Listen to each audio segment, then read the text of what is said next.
म्हणजे फारुकचं झाल्यानंतर महाराष्ट्र अंधश्रद्धा निर्मूलन समितीच्या वतीनं 5व्या विज्ञानाच्या विषयी जनजागृती करण्यासाठी म्हणून आज जी आपण व्याख्यानमाला घेत आहोत, त्या व्याख्यानमालेत अंधश्रद्धा निर्मूलन समिती, अंधश्रद्धा निर्मूलन ते वैज्ञानिक दृष्टिकोन आणि त्यानंतर जे विवेकवादाचं स्वप्न पाहते, त्या विवेकवादावरचं एक गीत मी तुमच्या समोर सादर करीत आहे.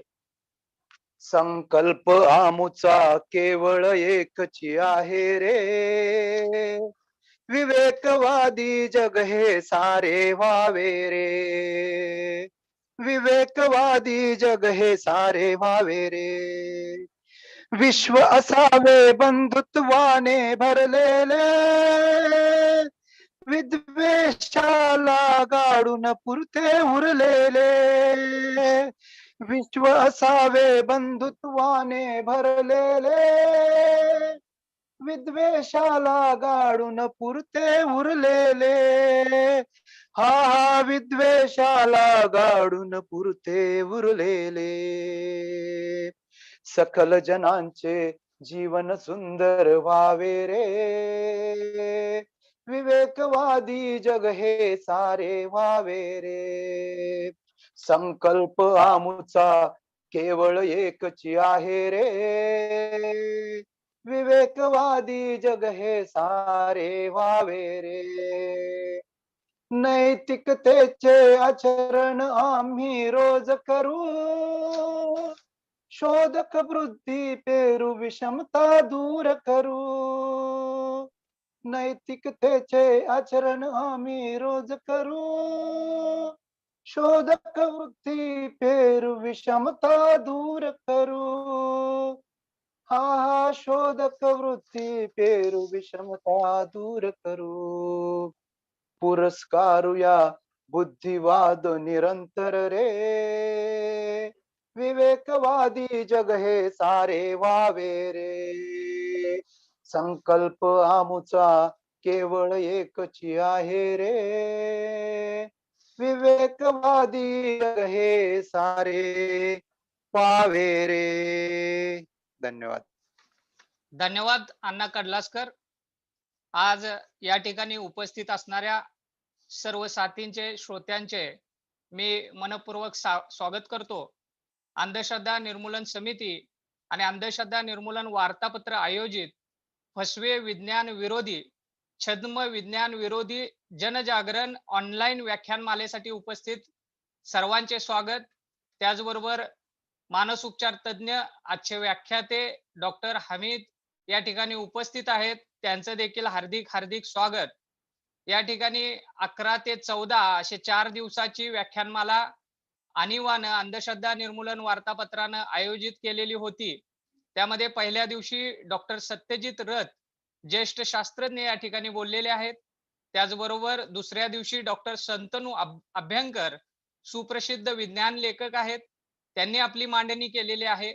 खरं तर आज प्राध्यापक परा आरडे या ठिकाणी फसवे विज्ञानाच्या बद्दल खूप चांगली मांडणी ज्यांनी आयुष्यभर केली.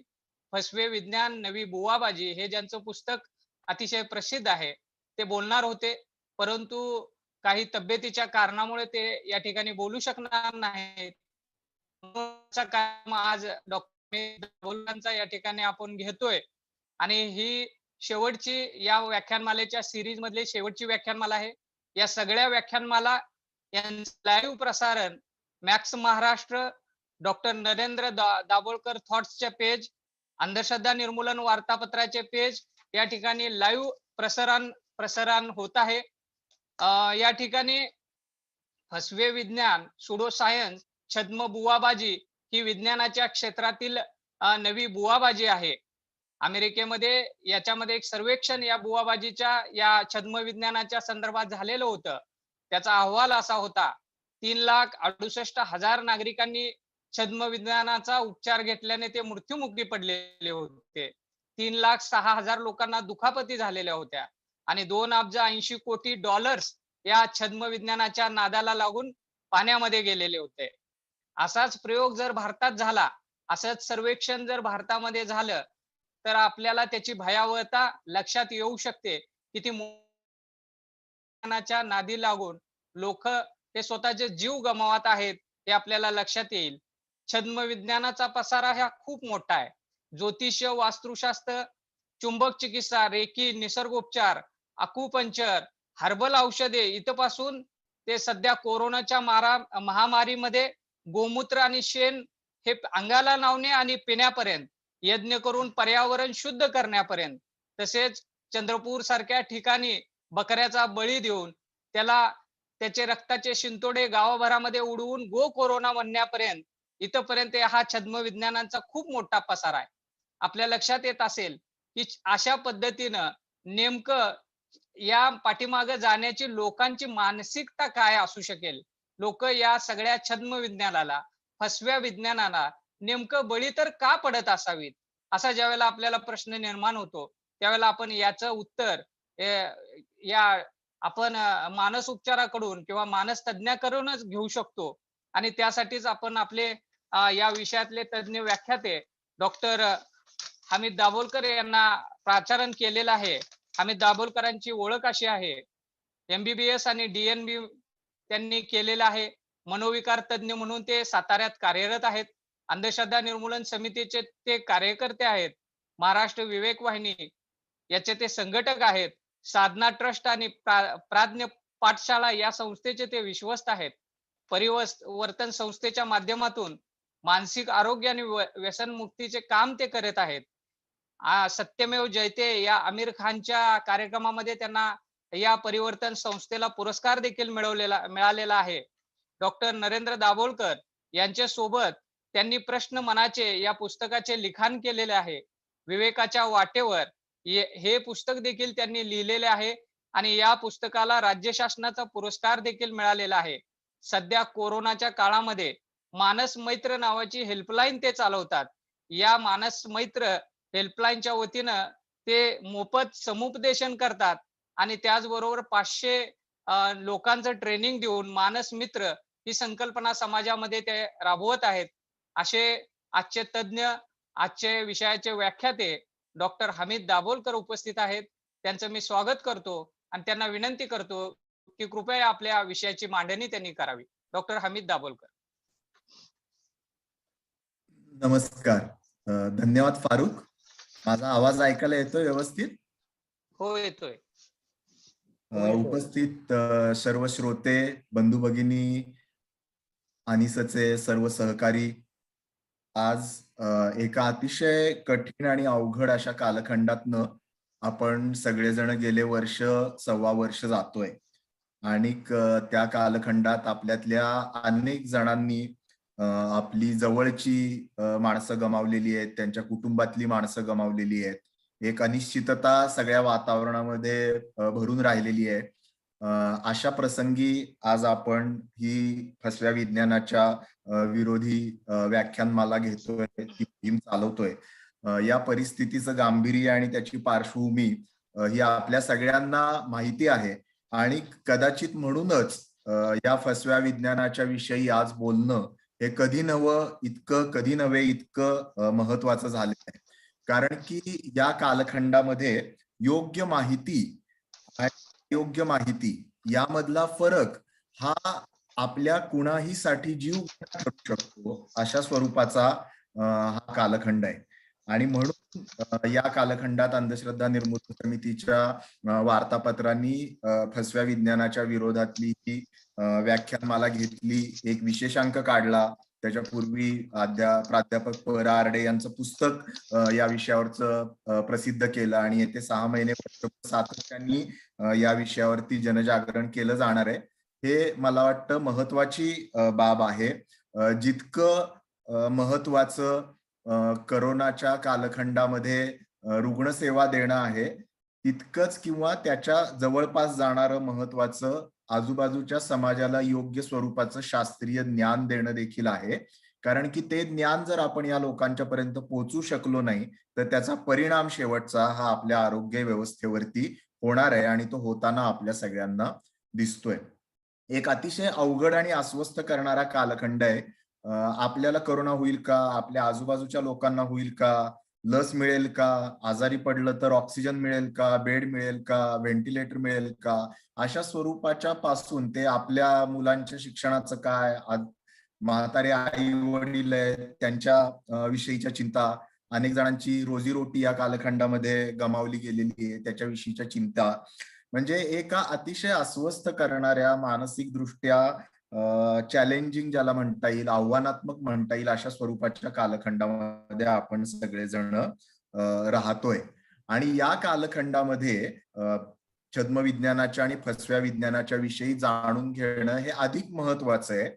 कारण की ज्या वेळेला माणसाचं मन अस्वस्थ असतं, ज्या वेळेला आपलं मन ताऱ्यावरती नसतं, त्यावेळेला चुकीच्या दाव्यांना बळी पडण्याची सगळ्यात जास्त शक्यता आपल्याला असते. आणि हे अतिशय कॉमन सेन्स गोष्ट आहे की ज्या वेळेला आपलं मन स्थिर आहे, आपण नीट विचार करू शकतोय, त्या परिस्थितीमध्ये देखील काही लोक या दाव्यांना बळी पडतात. पण ज्या वेळेला मन मुळात हळवं झालेलं आहे, अस्वस्थ झालेलं आहे, खूप भीती सर्वत्र व्यापून राहिली आहे, अशा कालखंडामध्ये हे होण्याची शक्यता जास्त असते. आणि म्हणून या कालखंडामध्ये आपण हे समजून घ्यायला पाहिजे.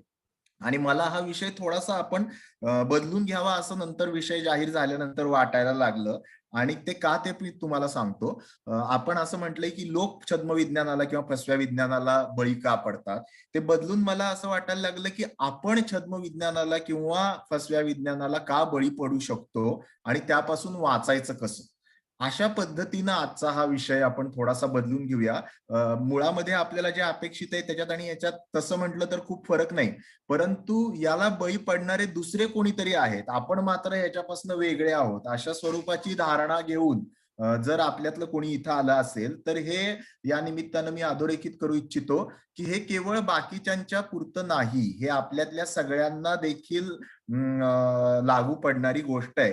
आणि एक छोटा सर्वे आपण जर केला, इथे 500 लोक आहेत या लाईव्ह वेबिनारला ऐकणारे आणि ऑनलाईन चॅनलवरती बघणारे देखील आणखीन काही लोक असतील, एक छोटा सर्वे आपण केला की ह्याच्यातल्या किती जणांनी आर्सेनिक अल्बम घेतलं, तर आपल्याला लक्षात येईल की सहजासहजी 25, 50, 100 माणसं या 500 लोकांच्या मध्ये निघतील की ज्यांनी आर्सेनिक अल्बम नावाची गोष्ट 1 वर्षापूर्वी असा दावा केला जात होता की हे तुम्ही सगळ्यांनी घ्या आणि हे घेतल्यानंतर कुणालाही करोना होणार नाही, ते 1 वर्षापूर्वी घेतलं. आज 1 वर्षानंतर त्या आर्सेनिक अल्बमचं नाव तरी कुठेतरी ऐकायला येत आहे का? अजिबात येत नाही. त्यामुळे भीतीच्या कालखंडामध्ये केवळ दुसरे कोणीतरी नाही तर आपण देखील या सगळ्याला बळी पडू शकतो. आणि म्हणून हे केवळ दुसऱ्यांसाठी नाहीये, आपल्या स्वतःसाठी देखील आहे, याची आपण एक नम्र जाणीव ठेवूया. दुसरा महत्वाचा मुद्दा मला मांडायचा तो असा की ह्याच्या पूर्वीचं जे पॅन्डेमिक होतं, म्हणजे जगभरामध्ये पसरलं जाणारं जे संसर्गजन्य आजार असतात त्याला पॅन्डेमिक म्हणतात, ते जवळजवळ 100 वर्षापूर्वी आलेलं. म्हणजे 1918च्या आसपास जी स्पॅनिश फ्लूची साथ आली होती ते शेवटचं पॅन्डेमिक होतं. आणि त्या पॅन्डेमिक नंतर गेल्या 100 वर्षामध्ये जगभरामध्ये अशा स्वरूपाचं भीतीचं सावट पसरवेल असा आजार आपण बघितलेला नाही. त्यापूर्वी अशा स्वरूपाच्या साथी मोठ्या प्रमाणामध्ये यायच्या आणि आपल्यातल्या अनेकांना याची कल्पना आहे की ज्या वेळेला अशा स्वरूपाच्या साथी होतात तर त्या साथी या माणसाच्या मुळातल्या अस्तित्वाची जी भीती असते त्या भीतीला ते छेडतात. कारण की नव्यानं काहीतरी रोग निर्माण झालेला आहे, आपण जगू का वाचू, जग वाचेल का नाही, पुढे काय होईल, या सगळ्या ज्याला मानसशास्त्राच्या भाषेमध्ये एक्झिस्टेन्शियल एन्झायटी म्हणतात, म्हणजे आपण जिवंत राहू का नाही याच्याविषयी असलेली जी भीती असते त्या भीतीला या स्वरूपाच्या साथी छेडतात. आणि ते आपल्याला आजूबाजूला सहज डोळे उघडून बघितलं तर लक्षात येईल की त्यांनी समाजाच्या जी जीवनाविषयीची आपण जिवंत राहू का नाही याच्याविषयीची जी मूलभूत चिंता असते त्या चिंतेला त्यांनी छेडलेलं आहे. आता महत्वाचा मुद्दा मला तुम्हाला सांगायचा तो असा की आपल्या समाजामध्ये निर्माण झालेली बरीच सारी कर्मकांड, बऱ्याच साऱ्या अंधश्रद्धा या स्वरूपाच्या एक्झिस्टेन्शियल एन्झायटी, म्हणजे ज्याला आपण जगू का मरू, हे होतंय ते काय आहे, याच्यावरती आपला ताबा आहे का नाही, या स्वरूपाच्या भीतीमधून निर्माण होतात. म्हणजे डॉक्टर दाभोळकरांची भाषणं तुम्ही ऐकली असतील. डॉक्टर पूर्वी सांगायचे की विजा कार्यकारण भाव लोकांना कळायचं नाही, त्यावेळेला ज्या वेळेला आकाशात विजा कडकायच्या कडकडायच्या त्यावेळेला लोकांना कळायचं नाही कशामुळे वीज कडकडते आणि कशामुळे माणूस ती पडते कुठं आणि माणूस मरतो कसा. आणि म्हणून त्यांनी असा विचार करायला सुरुवात केला आदिम मानवाने की कदाचित कोणीतरी अशी शक्ती असेल की जी हे करत असेल आणि त्याच्यामुळे हे सगळं घडत असेल. आणि तिथून पुढे जे काही झालं ते सगळं आपल्याला माहिती आहे. पण माझा महत्वाचा मुद्दा असा आहे की ह्यात निर्माण झालेली बहुतांश कर्मकांड, प्रथा, धार्मिक श्रद्धा देखील यांचा उगम कधी झाला, त्या कशा तयार होतात याच्याविषयी आपल्याला काहीही माहिती मिळू शकत नाही आजच्या कालखंडात. म्हणजे साधं उदाहरण देतो मी तुम्हाला की वटसावित्रीचे पूजा, हे 7 फेरे मारले की पुढच्या वर्षी पुढच्या जन्मी चांगला पती मिळतो, ही कधी निर्माण झाली माहिती नाही आपल्यातल्या कोणालाही. अशा कितीतरी आहेत. म्हणजे शिंकल्यावरती काहीतरी होतं, शनिवारी हे केल्यावरती ते होतं, की या दिवशी केस कापू नयेत, उमऱ्यावरती ते करू नयेत. कधी सुरुवात झाली या गोष्टींची कुणालाही माहित नाही. कोणीतरी मागणं मागणं मागणं मागणं अशा हजारो वर्ष त्या आपल्याला सांगत आलेल्या आहेत. मला सांगायचा महत्वाचा मुद्दा असा आहे की करोनाच्या कालखंडाने आपल्या सगळ्यांना पहिल्यांदा ही अशी एक संधी दिलेली आहे की ज्या कालखंडात याची देही याची डोळा कर्मकांडांचा किंवा अंधश्रद्धांचा उगम होताना आपल्याला बघता येऊ शकतो. आणि ज्या वेळेला आपण अंधश्रद्धांचा उगम किंवा कर्मकांडांचा उगम कसा होतो हे बघतो आपण, त्यावेळेला आपण हे समजून घेण्याची आपली क्षमता नक्की वाढते की पूर्वी हे कसे निर्माण झाले असतील. एक कर्मकांड मी सांगतो, एकदम आधुनिक नवीन ब्रँड न्यू कर्मकांड आहे करोना मैया. की यापूर्वी कधी करोना महिन्याच्या विषयी कुठेही काही बोललं गेलेलं नाही, कारण करोना हा नावच आपल्याला यापूर्वी इतक्या मोठ्या प्रमाणात माहिती नव्हतं. त्यामुळे बिहार, उत्तराखंड, उत्तराचल आणि झारखंड मधल्या लोकांना ते माहीत असण्याचं कारण नाही. करोना आल्यानंतर त्यांनी काय केलं तर एका ठिकाणी जाऊन ते काय 4 गोष्टी पुरल्या आणि शुक्रवार करायला सांगितले आणि तिथे मंदिर बांधलं आणि असं सांगितलं की करोना मैयाची पूजा करायची, कर्मकांडाचा जन्म झाला. हे आपण बघितलं. आता ज्या वेळेला दुसरा महत्वाचा मुद्दा की ज्या वेळेला विज्ञान इतकं प्रगत झालेलं नव्हतं, ज्या वेळेला मायक्रोस्कोप नव्हता, ज्या वेळेला बॅक्टेरिया म्हणजे काय ते माहित नव्हतं, व्हायरस म्हणजे काय ते माहित नव्हतं, औषध काय द्यायचं, अँटीबायोटिक, अँटीव्हायरल, लस यातली कुठलीही गोष्ट ज्या वेळेला माहिती नव्हती, त्यावेळे कर्मकांडांचा जन्म होणं आणि आज हे सगळं माहित असताना कर्मकांडांचा जन्म होणं, याच्यामधला फरक आपण समजून घ्यायला पाहिजे. आज आपण असं म्हणतो की आपण विज्ञान युगात जगतो, तरी देखील ज्या पद्धतीनं शतकानुशतक पूर्वी कर्मकांड निर्माण होत होती, अंधश्रद्धा निर्माण होत होत्या, तशाच पद्धतीच्या अंधश्रद्धा आणि कर्मकांड निर्माण व्हायला लागले. आता तुम्ही म्हणाल याचा आणि छद्मविज्ञानाचा काय संबंध, तर ही गोष्ट मी तुमच्या सगळ्यांच्या निरीक्षणास आणून देऊ इच्छितो की हा असा कालखंड आहे की ज्या कालखंडामध्ये विज्ञान हे मोठ्या प्रमाणात समाजात पसरलेलं आहे. भले आपल्याला जेवढं योग्य वाटेल, जेवढं आवश्यक वाटेल तेवढं ते नाही पसरलं, परंतु त्या कालखंडाच्या तुलनेत तर खूपच पसरलेलं आहे. त्यामुळे हा पहिला असा कालखंड आहे की ज्या वेळेला आपल्याला एका बाजूला विज्ञानाची परिभाषा वाचून गिरी करणं आणि दुसऱ्या बाजूला धर्माची परिभाषा वापरून बोंधुगिरी करणं, अशा दुहेरी आव्हानांना सामोरं जायला लागतंय. पूर्वी विज्ञानाची परिभाषा वाचून बोंधुगिरी केली जात नव्हती समाजामध्ये. त्यामुळं अंधश्रद्धा कशा निर्माण होतात, कर्मकांड कशी निर्माण होतात फसवणारी, आणि छद्मविज्ञानाचे दावे कसे निर्माण होतात, या दोन्ही, मला सांगायचा मुद्दा असा आहे की या दोन्हीमध्ये खूप मोठ्या प्रमाणामध्ये साम्य आहे. कारण की छद्मविज्ञान आणि अंधश्रद्धा हे एका पातळीवरती आपण केलेले फरक आहेत. माणसाच्या मनामध्ये ते एका पातळीवरती मेंदूला फसवणं. कसं फसवणं, एक धर्माचा आधार घेऊन फसवलं जातं आणि एकाकडे विज्ञानाचा आधार किंवा नाव घेऊन फसवलं जातं. मुळातला धर्म म्हणतो का लोकांना फसवा, तर नाही. मुळातलं विज्ञान म्हणतं का लोकांना फसवा, तर नाही म्हणत. परंतु या दोन्हीचा आधार घेतला जातो. त्यामुळं अंधश्रद्धा ना बळी पडण्याची मानसिकता आणि छद्मविज्ञानाला बळी पडण्याची मानसिकता, या दोन्हीमध्ये काही सामायिक गोष्टी आहेत आणि काही नव्याने निर्माण झालेल्या गोष्टी आहेत. हा महत्वाचा मुद्दा या निमित्ताने आपण समजून घ्यायला पाहिजे. जसं म्हटलं जातं की प्रत्येक अडचणीच्या कालखंडाला आपण त्याच्याकडे बघितलं तर त्याच्यामध्ये एक संधी दडलेली असते. तशी मला वाटतं या करोनाच्या कालखंडामध्ये ही खूप मोठी संधी दडलेली आहे समाज अभ्यासकांसाठी, अंधश्रद्धा निर्मूलनाचं काम करण्यासाठी, वैज्ञानिक दृष्टिकोनाचा अभ्यास करणाऱ्या लोकांच्यासाठी. आणि ती अशी आहे की या अंधश्रद्धा आणि हे छद्मविज्ञानाचे दावे हे कशा पद्धतीनं जन्माला येतात आणि ते कशा पद्धतीनं वाढतात. शास्त्रीय परिभाषेमध्ये याला नॅचरलिस्टिक एक्सपेरिमेंट असं म्हणतात. म्हणजे जो प्रयोग असतो तो आपल्याला प्रयोगशाळेमध्ये करायला लागतो, त्यासाठी काहीतरी वातावरण तयार करायला लागतं आणि त्या वातावरणामध्ये मग आपण प्रयोग करतो. पण काही प्रयोग असे असतात की जे समाजामध्ये घडत असताना आपल्याला त्याच्यातली निरीक्षणं नोंदवता येतात. त्यामुळे कोरोनाच्या कालखंडातलं हे एक अत्यंत महत्वाची बाब अशी आहे की ज्यांना वैज्ञानिक दृष्टिकोनाचा, ज्यांना कर्मकांडांचा, ज्यांना छद्मविज्ञानाच्या उगमाचा अभ्यास करायचा आहे, ज्यांना हे समजून घ्यायचंय, त्या लोकांच्यासाठी ही एक खूप महत्वाची संधी आहे. आणि त्याचं महत्व परवाच्या टाइम्स ऑफ इंडियाच्या अग्रलेखाने अधोरेखित केलंय. तुमच्यातले जे कोणी वाचत असतील टाइम्स ऑफ इंडिया, त्यांनी वाचलं असेल की परवा टाइम्स ऑफ इंडिया भारतातलं जे महत्वाचं वृत्तपत्र आहे, त्यांनी अग्रलेख लिहिलाय की कधी नव्हते या देशामध्ये वैज्ञानिक दृष्टिकोनाची आज गरज आहे आणि या वैज्ञानिक दृष्टिकोनाच्या माध्यमातूनच आपण हे कोरोनाचं जे आव्हान आहे ते परतवून लावू. दिल्लीमध्ये काम करणारे एक ज्येष्ठ सनदी अधिकारी आहेत, ते एडिटोरियल वाचल्यानंतर जे महाराष्ट्रातले आहेत, साताऱ्याचे आहेत, आपल्या विचाराचे समर्थक आहेत, त्यांचा मला फोन आला आणि ते मला म्हटले की अरे हमीद एडिटोरियल वाचलंच का ते? तर मी म्हटलं वाचलं. मग ते म्हटले 30 वर्षापासून डॉक्टर नरेंद्र दाभोळकर आणि अनिस काय वेगळी सांगतेय?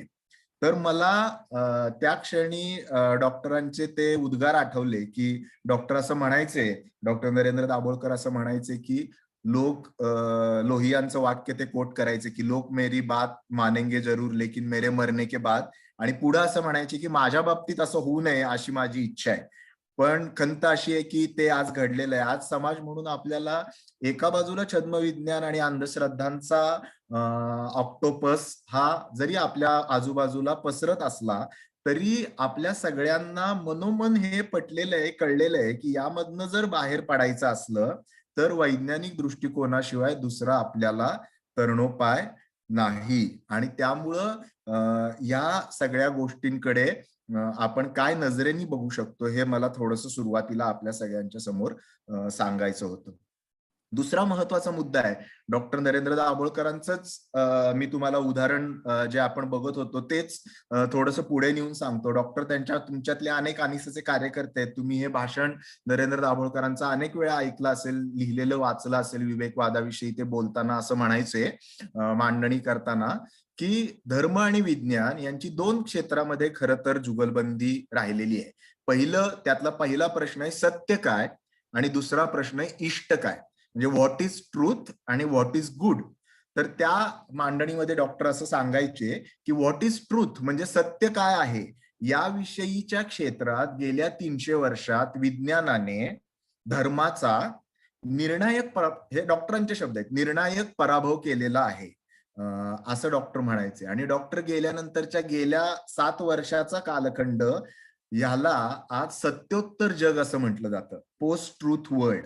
म्हणजे ज्या जगामध्ये विज्ञानाचं सत्य, म्हणजे आपण असं म्हणत होतो की विज्ञानाने सत्य काय आहे याच्या बाबतीमध्ये पूर्णपणे विज्ञानाशिवाय दुसरी कुठलीही कसोटी, आणि ते एका पातळीवर खरंच आहे, पण दुसऱ्या बाजूला हे देखील आपल्याला लक्षात घेणं आवश्यक आहे की या एका अशा कालखंडामध्ये आपण जगतोय की ज्याच्यामध्ये चुकीची गोष्ट परत परत, म्हणजे सत्योत्तर म्हणजे काय की विज्ञानाचा सगळ्यात महत्वाचा आधार काय तर सत्याचा शोध, आणि त्या सत्याच्या पलीकडे गेलेलं जग ज्याच्यामध्ये असत्य गोष्टी परत परत सांगितल्या जातात, त्याच्यासाठी वेगवेगळे मुलामे वापरले जातात. मग तो धर्माचा असो, विज्ञानाचा असो, राष्ट्रवादाचा असो किंवा धादांत खोटे बोलण्याचा असो.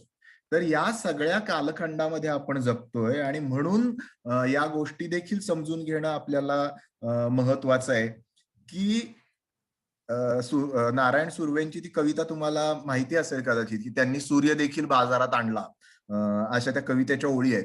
तसं या लोकांचं असं झालेलं आहे की त्यांनी विज्ञान देखील बाजारात आणलं.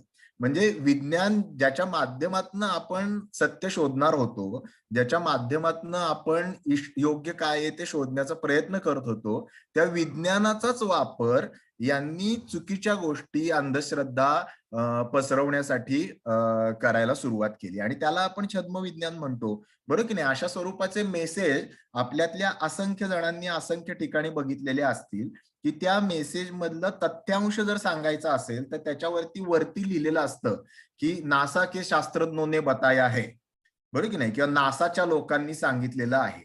आता नासा म्हटलं की ते योग्यच असणार आहे, किंवा लॅन्सेट मध्ये छापून आलेलं आहे, किंवा परवा एक बातमी तुम्ही बघितली असेल की न्यू गार्डियन या वृत्तपत्र, गार्डियन हे खूप मानाचं वृत्तपत्र जगातलं समजलं जातं, 200 वर्ष ध्येयवादी पत्रकारिता करणारं आणि कुठल्याही सत्तेसमोर न झुकलेलं असं ते वृत्तपत्र आहे. त्याचा दाखला देऊन अशी बातमी फिरवली गेली व्हॉट्सअपवरती की त्यांनी भारताचं सध्याचं जे सरकार आहे त्यांचं किती कौतुक केलेलं आहे. आणि नंतर लक्षात आलं असं की ते मुळातलं गार्डियन नाहीच आहे. गार्डियननी त्याच्याविषयी खुलासा छापला की हे कुठलं तरी टिनपाट आडगावचं न्यू गार्डियन नावाचं वृत्तपत्र आहे आणि जे भारतामध्येच ज्याचं रजिस्ट्रेशन झालेलं आहे. तर म्हणजे अशा पद्धतीनं ज्याला आपण ग्रंथ प्रामाण्य म्हणायचो धर्माच्या ह्याच्यामध्ये, किंवा शब्द प्रामाण्य म्हणायचो, म्हणजे अंधश्रद्धांच्या बाबतीमध्ये ग्रंथ प्रामाण्य मांडणं, शब्द प्रामाण्य मांडणं, यामधनं अंधश्रद्धा निर्माण होतात. आता तीच जी तंत्र आहे किंवा तेच जे टेक्निक आहे, ते तंत्र हे छद्मविज्ञानाच्या प्रसारासाठी देखील वापरलं जायला लागलं. म्हणजे तुम्हाला काय माहितीये, गार्डियन मध्ये असं आलेलं आहे, म्हणजे आमच्या धर्मग्रंथात असं लिहिलेलं आहे आणि गार्डियन मध्ये असं आलेलं आहे, ह्याच्यामध्ये काही म्हटलं तर लॉजिकली फारसा फरक नाही. दुसऱ्या बाजूला हे देखील आपण समजून घ्यायला पाहिजे की नेचर मध्ये आलेलं आहे. नेचर हे जगातलं एक प्रसिद्ध वैज्ञानिक दृष्टिकोनाचा पुरस्कार करणारं, सगळ्यात चांगल्या पद्धतीचं शास्त्रीय माहिती असते अशा स्वरूपाचं नियतकालिक आहे. तर त्याच्यामध्ये आलेलं आहे, नासानी लिहिलेलं आहे. अशा स्वरूपाचे कितीतरी मेसेज, म्हणजे ग्रंथ प्रामाण्य किंवा शब्द प्रामाण्य या गोष्टी, किंवा अमेरिकेतल्या हार्वर्डच्या या शास्त्रज्ञांनी, मी तुम्हाला पुढे त्याच्याकडे येणार आहे, मला आपल्या एका सहकार्याने सांगितलं मानसशास्त्रीय दृष्ट्या देखील मनशांती वगैरे अशा ज्या सगळ्या गोष्टी आहेत त्याच्याविषयी पण तुम्ही बोला, म्हणून मी मनशांती विषय असलेली एक वेबसाईट बघत होतो आजच्या व्याख्यानाची तयारी करताना, आणि त्याच्यावरती असं लिहिलेलं आहे की हार्वर्डचे प्राध्यापक XYZ जे कोण आहेत, ज्यांचा सर्च केला तर ते सापडतच नाही, त्यांनी असं सांगितलेलं आहे की हे आमचं जे मनशांतीचं जे काही तंत्रज्ञान आहे ते सगळं तंत्रज्ञान योग्य आहे. आता हे कोण बाबा, हे हार्वर्डचे, आणि हार्वर्ड कोण? म्हणजे हे आमच्या धर्मग्रंथात सांगितलेल्या पेक्षा काही फार वेगळं नाही. हार्वर्ड चुकू शकत नाही का? हार्वर्डचा तो माणूस चुकू शकत नाही का? म्हणजे या गोष्टीचा वापर विज्ञान कशा प्रकारे करायला लागलेला आहे. गंमत तेवढीच नाही, म्हणजे मला आता राहवत नाही, मी नंतर सांगणार होतो पण आता सांगतो. त्याच्यावरती मी एक असा भन्नाट प्रकार बघितला ज्याच्यामध्ये असं लिहिलेलं आहे, प्रत्येक गोष्टीसाठी त्याच्या तुम्ही जाऊन बघू शकता, ती वेबसाईट सगळ्यांना ओपन आहे. त्याच्यामध्ये असं लिहिलेलं आहे, रॅशनल पूजा 980 रुपये. आता रॅशनल पूजा काय प्रकार आहे म्हणून मी बघायला गेलो आतमध्ये, तर त्यांनी त्याच्या मागे त्याचं विज्ञान दिलेलं आहे की रॅशनली पूजा करण्याचे काय काय हे आहेत, आणि त्याबरोबर त्यांच्या वेबसाईट वरती एक रिसर्च नावाचा एक मोठा हे आहे की ज्याच्यामध्ये त्यांचा मूळ दावा आहे, तुमच्या शरीरात काहीतरी एनर्जी असते आणि मग त्या एनर्जीचं इकडनं तिकडनं जाऊन, असं तुम्ही ऐकलेलं असेल. त्याच्यात मी काही त्याच्या खोलात जात नाही, ते एनर्जीच्या संबंधात असलेले सगळे दावे आहेत. तर त्याच्याविषयीची काही रिसर्च पेपर छापलेले आहेत. आता जसं हे आपण समजून घ्यायला पाहिजे की संशोधन हे नाव घेतल्याने कुणी संशोधक होत नाही.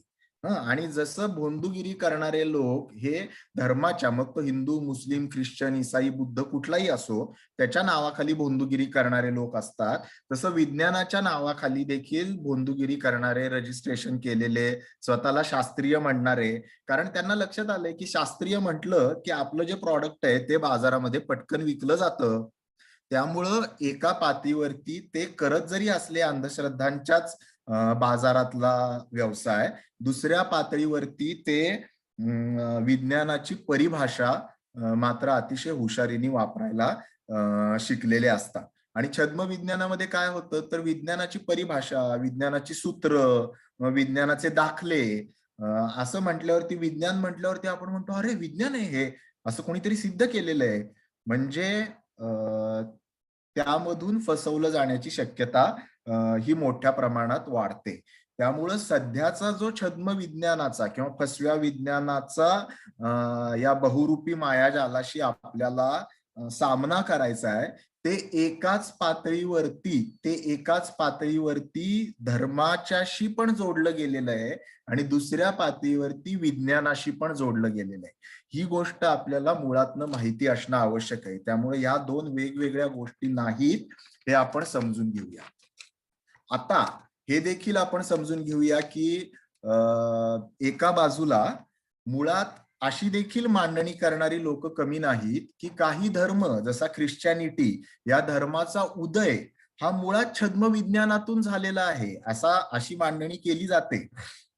आरडे सरांच्या पुस्तकामध्ये पण त्यांनी मांडणी उद्घृत केलेली आहे. कारण की उत्क्रांतीवाद ज्याला आज म्हणजे एकपेशीय प्राणी, मग बहुपेशीय प्राणी, मग माकड, माणूस असं जे आपण डार्विनचा उत्क्रांतीवाद शिकलेला आहे, त्या उत्क्रांतीवादाला पर्याय म्हणून ख्रिश्चॅनिटीमध्ये क्रिएशनिझम म्हणजे ही माणूस हा उत्क्रांतीतून निर्माण झालेला नसून तर त्यांची जी ख्रिश्चॅनिटीची जी थेरी आहे ऍडम, ईव आणि या सगळ्याशी संबंधित असलेली सफरचंद तर त्यामधून तयार झालेलं आहे. आणि आमच्या ज्या राज्यांमध्ये अमेरिकेमध्ये शालेय अभ्यासक्रमामध्ये उत्क्रांतीवाद शिकवायला सुरुवात केली त्याच ठिकाणी त्यांनी दबाव टाकून क्रिएशनिझम म्हणजे दैवी हस्तक्षेपामधून माणसाचा जन्म कसा झालेला आहे याच्याविषयी दबाव आणून शिकवायला सुरुवात करायला केली. त्यामुळे एका पातळीवरती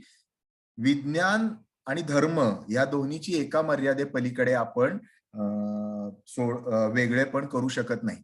आता एका वेगळा विषय अगदी ज्याला मी स्पर्श करणार आहे आणि पुढे जाणार आहे, पण ज्या वेळेला आपण लोक याला का भुलतात आणि म्हणून मी बदलून आपण याला का भुलतो असं म्हटलेलं आहे, तर अशी देखील मांडणी करणारे लोक समाजात कमी नाहीत आणि त्यातल्या प्रत्येक मांडणीत काही तथ्य असू शकतं जे मी बोलल्यावरती कदाचित आपल्यातल्या काही जणांचं पित्त खवळू शकतं की अशी देखील मांडणी करणारे लोक आहेत की भांडवलशाही हे छद्म विज्ञान आहे. असं म्हटल्यावरती आपले जे कम्युनिस्ट सहकारी असतील ते खुश होतील आणि मग अशी देखील मांडणी केली जाते की कम्युनिझम हे देखील छद्म विज्ञान आहे. कारण की विज्ञानाच्या पातळीवरती जे म्हणजे सामाजिक विज्ञानामध्ये एका मर्यादे पलीकडे तुम्ही काही गोष्टी सिद्ध करू शकत नाही. कम्युनिझमचा प्रयोग रशियामध्ये झाला आणि प्रयोग रँडमाइज कंट्रोल ट्रायल केली आहे का कुणी कम्युनिझमची? भांडवलशाहीची कुणी रँडमाइज कंट्रोल ट्रायल केली आहे का? म्हणजे 20 देशांमध्ये जी सगळ्यात श्रेष्ठ विज्ञानाचा सर्वोत्कृष्ट बेंचमार्क ठरवला जातो ते केलंय का कुणी भांडवलशाहीचं आणि कम्युनिझमचं? तर नाही केलेलं.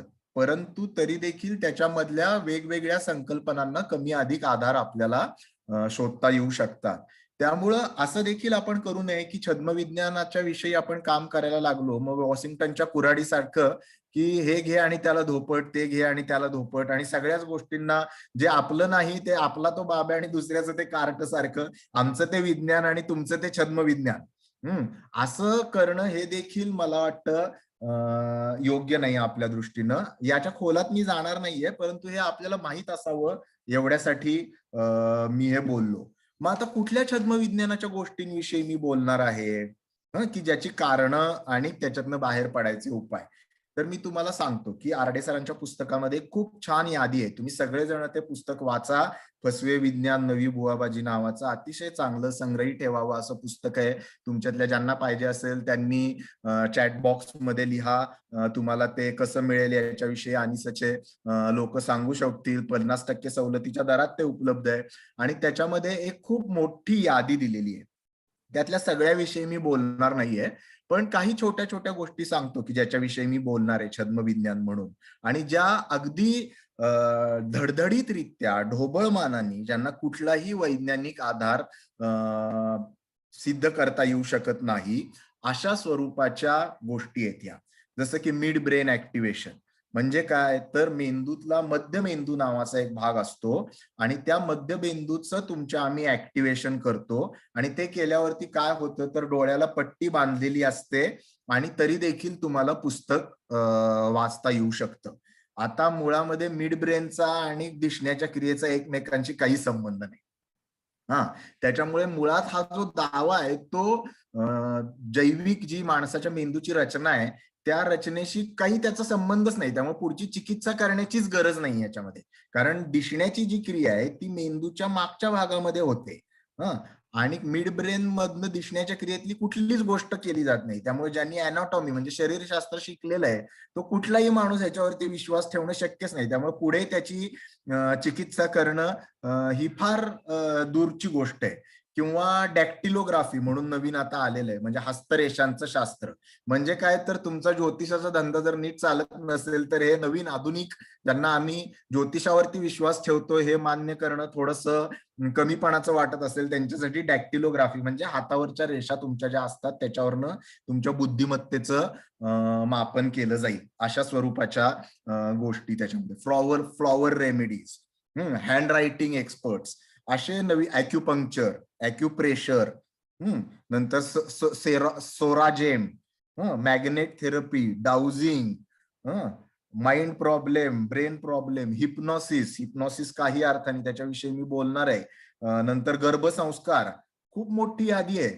आणि याच्या बरोबर म्हणजे हे तर ज्यांचे धंदेवाईक पद्धतीनं केलं जातं त्या स्वरूपाची यादी आहे.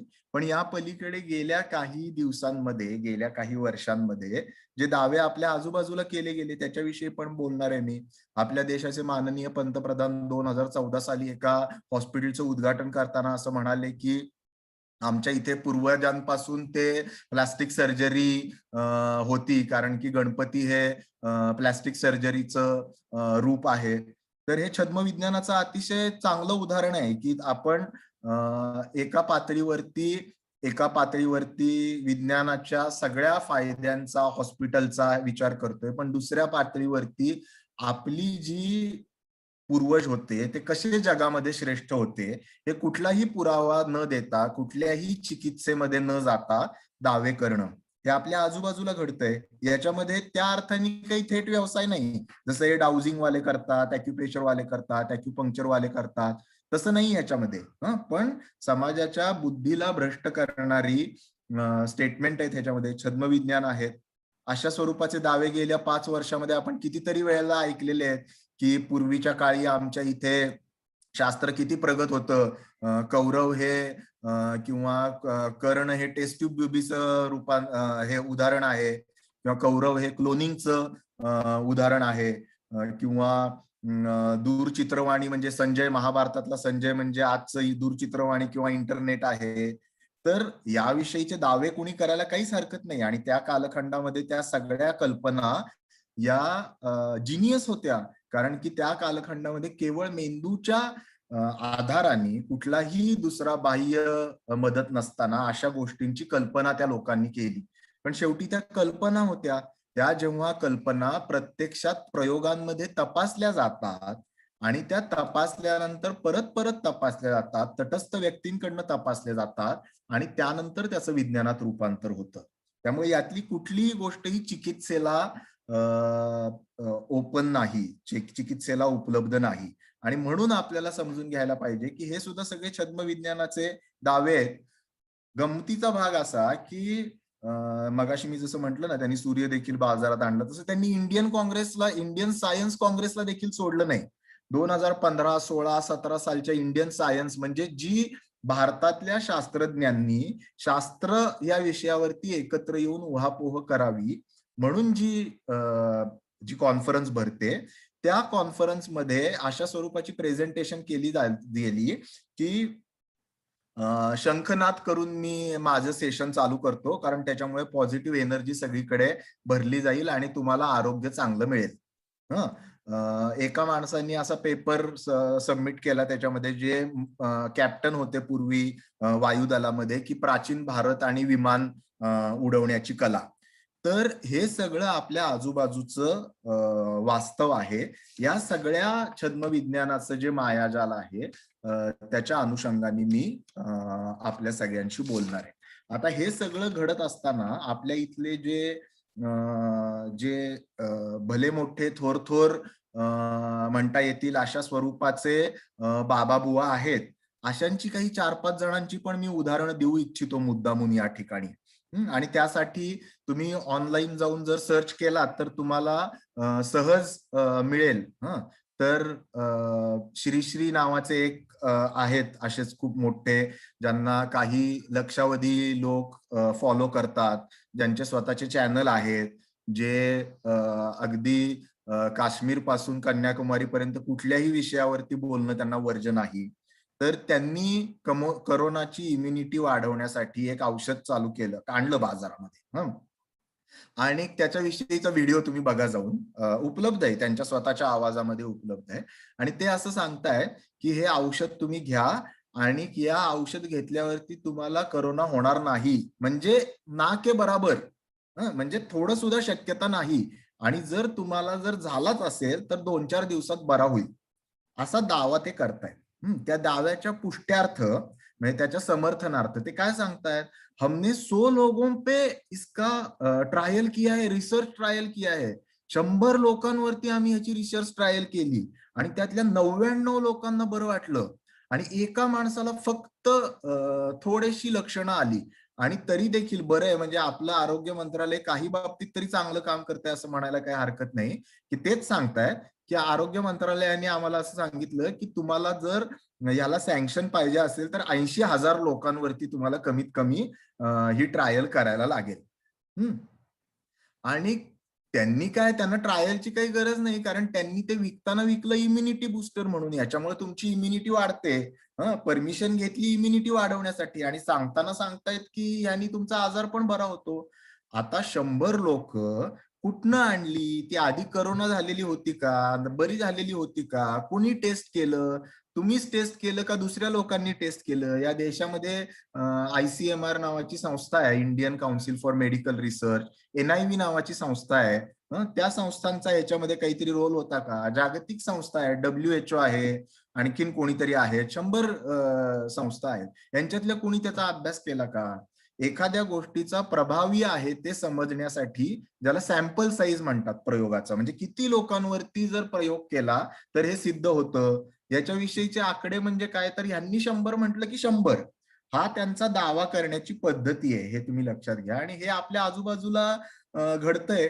दुसरे एक सद्गुरू आहेत, ते सद्गुरू पण अशा स्वरूपाचे दावे करण्यापासून तुम्ही जर बघितलं असेल तर गेल्या वर्षभरामध्ये बहुतांश मेन पेपर आहेत जे आपले, त्या सगळ्या पेपरमध्ये यांचे कॉलम भरभरून वाहत आहेत की कसं तुम्ही काय काय करायला पाहिजे. खरं तर त्यातले कॉलम तुम्ही जर नीट वाचले ना तर त्याच्यामध्ये बेसिक मानसशास्त्र सोडलं तर काही नाही.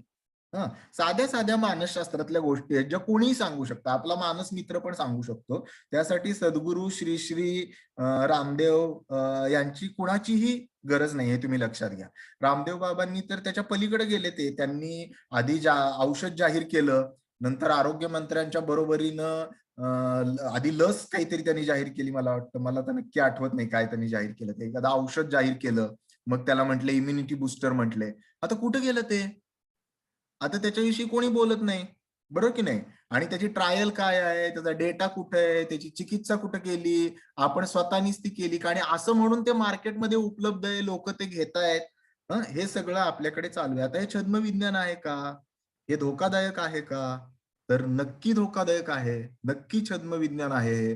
कारण की ज्याची कुठलीही चिकित्सा केली जात नाही, ज्याची कुठलीही तपासणी नाही, अशा सगळ्या या गोष्टी आहेत. त्याच्यामुळे हे काही कोट्यवधी लोक ज्यांचा विचार मानतात, अशी लोक जर अशा प्रकारच्या गोष्टी सांगत असतील, या देशाचे आरोग्य मंत्री त्या, आणि ह्या तर मी फक्त औषधाच्या संदर्भातल्या बोलल्यात बरं का, बाकी होम हज्ञ, होम हवन, गोमूत्र, शेण, काउडंग थेरपी, या सगळ्या गोष्टींविषयी तर मी बोलतच नाहीये की ज्याच्यामध्ये रूढ अर्थाने काहीही कॉमन सेन्स देखील असू शकत नाही. त्यातल्या त्यात बरं काय आहे की इंडियन मेडिकल असोसिएशन सारख्या गोष्टी अशा यांनी याच्या बाबतीत काही ना काहीतरी भूमिका घेतली. आता ह्याचा मागचा आपण समजून घेण्याची काय गरज आहे, हे समजून घेण्याची गरज आहे. लोक म्हणतात काय हरकत आहे, घेतला आर्सेनिक अल्बम, काय होतंय त्यांनी, तोटा तर नाही ना झाला. आपण हे समजून घ्यायला पाहिजे की अशा स्वरूपाच्या ज्या उपचार पद्धती असतात त्या गंभीर दृष्ट्या त्रासदायक देखील लोकांना ठरू शकतात. का? कारण की एक तर त्यामध्ये फुकट येतं का करोनिल किंवा हे इम्युनिटी बुस्टर, ते ते मार्केटमध्ये विकतात कशासाठी? ते कारण ते पैसे मिळतात त्याच्यामधनं, साधी गोष्ट आहे. आणि ते पैसे वापरून त्याच्यातनं ते अर्थसत्ता आणि पुढे जाणारी धर्मसत्ता या दोन्हीसाठी तुम्हालाच चुकीच्या गोष्टी विकून, आपल्यालाच चुकीच्या गोष्टी विकून त्याचा वापर केला जातो आणि आपण मूर्ख बनतो. कारण की आपल्याला विज्ञानाची खरी पद्धती माहिती नसते, आपण समजून घेतलेली नसते. आपण केवळ भीतीपोटी ते विकत घेतो. त्यातनं वेळ जातो, श्रम जातो, पैसा जातो. स्टीव्ह जॉबचं उदाहरण तुम्हाला माहित असेल. स्टीव्ह जॉब हा ऍपल कॉम्प्युटर म्हणजे तंत्रज्ञान, विज्ञान तंत्रज्ञानातला दादा, की ज्याच्या कर्तृत्वाविषयी आणि ज्याच्या ह्याच्याविषयी किती बोलावं तितकं कमी आहे. पण ज्या वेळेला त्याला पॅन्क्रियाचा आजार झाला त्यावेळेला त्यांनी 1 वर्ष नॅचरोपॅथी, गाजराचा ज्यूस आणि काय काय काय काय करण्यामध्ये घालवलं आणि त्यानंतर तो आजार इतका बळावला की उपचारासाठी आवश्यक असलेला कालावधी हा तोपर्यंत निघून गेला होता. म्हणजे तुम्ही विज्ञानाचं, डॉक्टर जे म्हणायचे की त्यांनी विज्ञानाची सृष्टी घेतली होती सगळी, पण दृष्टी नव्हती घेतली. त्यामुळे या गोष्टी, या मगाशी फारुकनी सांगितलं की इतक्या लोकांचे जीव गेले त्याच्यामध्ये. लोक आर्सेनिक अल्बम घेऊन फिरणारी अशी मी बघितली की मास्क घालायची काय गरज आहे आम्हाला, आता आम्ही आर्सेनिक अल्बम घेतलंय, किंवा आम्ही हे इम्युनिटी बुस्टर घेतलंय, आम्हाला सोशल डिस्टन्सिंग नाही पाळलं तरी पण चालतंय. अशा स्वरूपाच्या गोष्टींच्या मधून याचे धोके तयार व्हायला लागतात आणि म्हणून ह्याच्याविषयी आपण समजून घ्यायला पाहिजे. आणखीन गंभीर बाब अशी आहे की हे नुसतं धोकादायक नाही तर हे धादांत खोटं आहे. हे जी माणसं त्या डॉक्टरवरती, त्या बाबावरती विश्वास ठेवून ही औषधं घेतायत, त्यांची फसवणूक नाहीये का? ही कृतज्ञता नाहीये का की आपल्यावर विश्वास ठेवून जी माणसं घेतायत त्यांना आपण योग्य ती गोष्ट द्यायला पाहिजे, ती आपण चुकीची गोष्ट देता कामा नये. त्यांना खोटी आशा नाही दाखवता कामा की ही आशा घेतल्यानंतर तुमचा करोना बरा होईल म्हणून 4 दिवस तो माणूस घरामध्येच राहिला, मी गोळ्या घेतल्यात, आणि नंतर करोना वाढल्यावरती डॉक्टरकडे गेला तर त्याची जबाबदारी कोण घेणार? त्यामुळे या सगळ्या गोष्टींचा गंभीर परिणाम होऊ शकतो, याची आपण नोंद घ्यायला पाहिजे. आता सगळ्यात महत्वाचा भाग की असं का बरं घडतं? आपण आपल्या आजूबाजूला इतकी लोक जे आपल्याला रूढ अर्थाने चिकित्सक वाटत असतात, जे आपल्याला रूढ अर्थाने शाणी सुरती वाचत असतात, विचार करणारी वाटत असतात, ती माणसं देखील या गोष्टींना बळी पडलेली आपण ज्या वेळेला बघतो त्यावेळेला आपल्यालाच आतमधून हलायला होतं की अरे ते ब्रुटस यू टू असं म्हणतात ना, तसं ते आहे की अरे तुम्ही तर विज्ञानवादी आणि तरी पण तुम्ही हे कसं करताय, असा प्रश्न आपल्या मनामध्ये येऊ शकतो. पण हे जर आणि हे आपल्या आजूबाजूला आपल्याला दिसतंय, म्हणजे केवळ याला बळी पडणारी माणसं ही धर्मबोळी आहेत का? तर नाहीत. अदरवाईज दैनंदिन जीवनामध्ये तुमच्या माझ्यासारखी विचार करणारी, वैज्ञानिक दृष्टिकोनाचा अंगीकार करणारी लोक देखील याला फसू शकतात आणि त्याची कारणं आपण समजून घ्यायला पाहिजे. का फसतात? सगळ्यात पहिलं आणि महत्वाचं कारण आहे, मी काही महत्वाची कारणं तुम्हाला सांगणार आहे. एक सगळ्यात पहिलं आणि महत्वाचं कारण आहे ते म्हणजे भीती. आता भीती ही, आणि जी गेल्या कालखंडामध्ये आपल्याला सगळ्यांना खूप अनुभवाला आलेली आहे. मगाशी मी जी भीती म्हटली की जी एक्झिस्टेन्शियल एन्झायटी ज्याला म्हणतात, म्हणजे आपण जिवंत राहू का नाही, जगू का नाही, याच्याविषयीची जी भीती आहे, जी मूलभूत भीती आहे माणसाची, म्हणजे जॉब लागेल का नाही, लग्न होईल का नाही, ती मुलगी मला हो म्हणेल का नाही, किंवा आणखीन काही, या वरच्या चिंता आहेत. यांनी काही फारसं आयुष्यात होत नाही, परंतु मी जिवंत राहील का नाही, ही जी भीती आहे ती माणसाला समूळ हलवते आणि ते आपण या कालखंडामध्ये अनुभवतो. त्यामुळे ही चिंता ज्या वेळेला मनामध्ये निर्माण होते त्यावेळेला काय होतं माणसाच्या मेंदूमध्ये, हे बघा, माणसाचा मेंदू साधारण असा असतो, हे चित्र आहे. हा जो खालचा आहे हा मेंदूचा स्टेम म्हणजे ब्रेन स्टेम म्हणतात. हा जो भाग आहे हा भावनांचा मेंदू म्हणजे लिम्बिक ब्रेन त्याला म्हणतात, आणि हा त्याच्यावरती निर्माण झालेला विचारांचा मेंदू म्हणजे निओ कॉर्टेक्स असं त्याला म्हणतात. याच्यामध्ये सगळा आपला वैज्ञानिक दृष्टिकोन असतो, याच्यामध्ये भावना असतात. आता ज्या वेळेला खूप भीती निर्माण होते त्यावेळेला काय होतं, जसा आता हे आपल्याकडे मेंदूविषयी काही शिकवत नाही त्यामुळे मेंदूचं आपल्या लक्षात येत नाही, पण मोबाईलचं उदाहरण दिलं की लोकांच्या लक्षात येतं. मोबाईल हँग झालेला कळतो का? तर लोकांना कळतं मोबाईल हँग झालेला, पण मेंदू हँग झालेला कळत नाही, कारण मेंदूविषयी आपल्याला कोणी सांगितलेलंच नाही की मेंदू कसा हँग होतो. तर ज्या वेळेला खूप भीती निर्माण होते आणि भीतीची जी सगळी केंद्र असतात ती या भागामध्ये असतात, मेंदूचा खालचा भाग आणि भावनांचा मेंदू. आणि हा जो वरचा भाग असतो त्या भागामध्ये विचारांची केंद्र असतात. ज्या वेळेला आणि ह्या दोन्हीच्या मध्ये अॅमिग्डेला नावाचा एक अवयव असतो. तर त्याला मानसशास्त्राच्या भाषेमध्ये अॅमिग्डेला हायजॅक असं म्हणतात. म्हणजे विचारांच्या मेंदूकडे जाणारा सगळा स्रोत हा भीती वाटली की फक्त भावनांच्या मेंदू पुरताच मर्यादित राहतो आणि त्या पातळीवरतीच सगळे निर्णय घेतले जातात. थोडक्यात सांगायचं तर मेंदू आपला हँग होतो किंवा अॅमिग्डेला हा विचारांकडे जाणारा जो स्रोत असतो तो हायजॅक करतो, पळवून नेतो आणि तो भावनिक मेंदूकडे घेऊन जातो. आणि त्या भावनिक मेंदूकडे घ्यायला लागल्यावरती आपण केवळ विचार न करता भावनांच्या पातळीवरती हे करायला लागतो. आता गमतीचा भाग असा आहे की हे जे होतं हे कुणाच्याही बाबतीमध्ये होऊ शकतं. म्हणजे तुम्ही वैज्ञानिक चळवळीमध्ये 30 वर्ष काम केलंय म्हणून तुमचा अॅमिग्डेला हायजॅक होणार नाही याची काही गॅरंटी देता येत नाही. तो होण्याची शक्यता कमी आहे, बरोबर.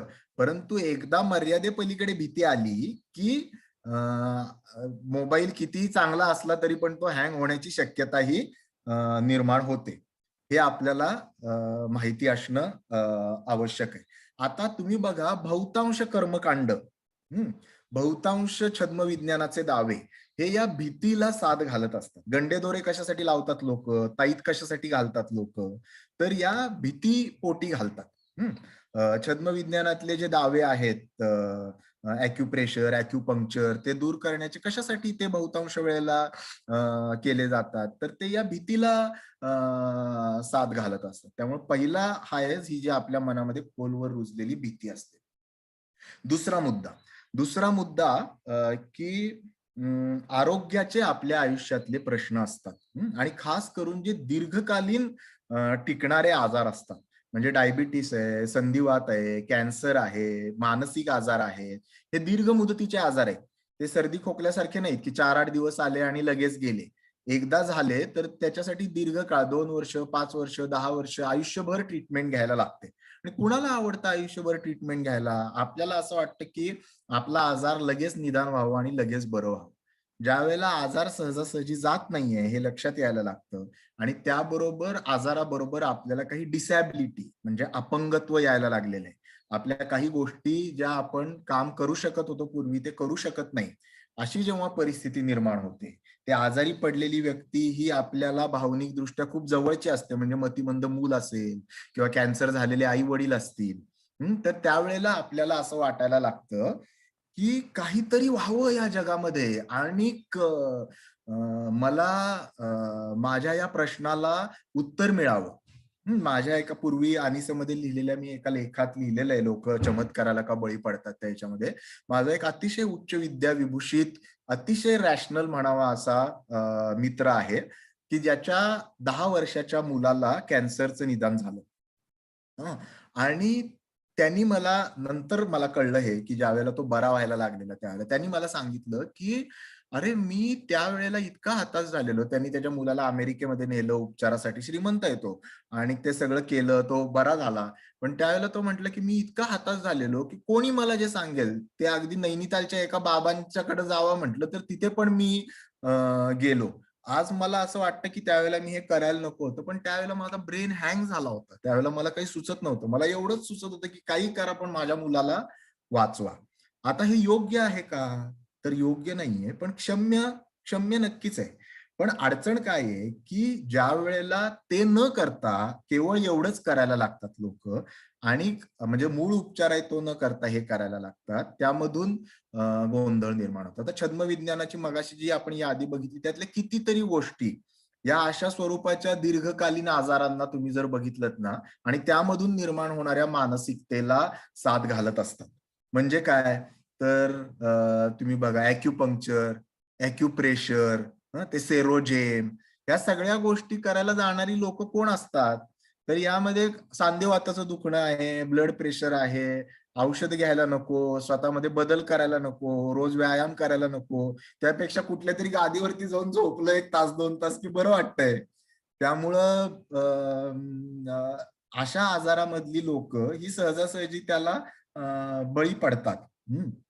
तर हा दुसरा भाग झाला. तिसरा महत्वाचा जो भाग आहे, ज्याला असं म्हणतात, दोन गोष्टी आहेत. ज्याचं उदाहरण द्यायचं झालं तर गो करोना गो हे त्याचं चांगलं उदाहरण आहे, ज्याला विशफुल थिंकिंग म्हणतात मानसशास्त्राच्या भाषेमध्ये. विशफुल थिंकिंग म्हणजे आपल्याला जे हवंसं वाटतं त्याचा आपण विचार केला तर मग ते आपोआप जाईल. म्हणजे परीक्षेला जाण्याच्या आधी आपण मनातल्या मनात, तुम्ही लहानपणी म्हटलं असेल, आज पेपर चांगला येऊ देत, पेपर चांगला येऊ देत, पेपर चांगला येऊ देत, पेपर चांगला येऊ देत, सोपा येऊ देत, सोपा येऊ देत. मग असं म्हणण्याने काय होणार असतं का?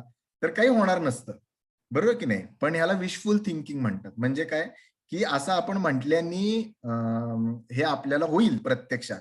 तसं ते आपले नेते म्हटले गो करोना गो, म्हणजे त्यांना असं वाटलं की आता गो करोना गो म्हटलं की गेला करोना, पण तसं काही झालं नाही. हे झालं विशफुल थिंकिंग. आणि दुसरं असतं ते मॅजिकल थिंकिंग. म्हणजे काय? मॅजिकल थिंकिंग म्हणजे आपण सगळेजण लहान असताना आपल्याला भूत, पर्या, अशा सगळ्यांवरती आपला विश्वास असतो. आता माझी मुलगी 6 वर्षाची आहे. ती 2-2.5 वर्षापूर्वी असं सांगायची, जगातले सगळे डायनोसॉर माझे मित्र आहेत, तुम्ही जर मला काही त्रास केलात ना तर मी त्या डायनोसॉरना बोलवीन. आणि ती थापा नशाची मारायची, तिला खरंच वाटायचं डायनोसॉर हे आपले मित्र आहेत. तर या कालखंडात आपण सगळेजण गेलेलो असतो. आणि अनेक वेळेला गंमत अशी होते की अनेक लोक हे तिथनं पुढची आपली बौद्धिक वाढ करायचं विसरून जातात. त्यामुळं त्या कालखंडामध्ये जे भूत किंवा पर्या किंवा डायनासोर किंवा आणखीन कोणी यांच्यावरती आपण विश्वास ठेवत असतो. किंवा प्राणी बोलतात, ते माझे मित्र आहेत, तुम्ही हे केलं तर मोगली किंवा आणखीन कोणी, अशा स्वरूपाचे जे सगळे गोष्ट असतात जे येतील आपल्याला भेटतील, याला मॅजिकल थिंकिंग किंवा ॲनिमल लेवल थिंकिंग असं म्हणतात.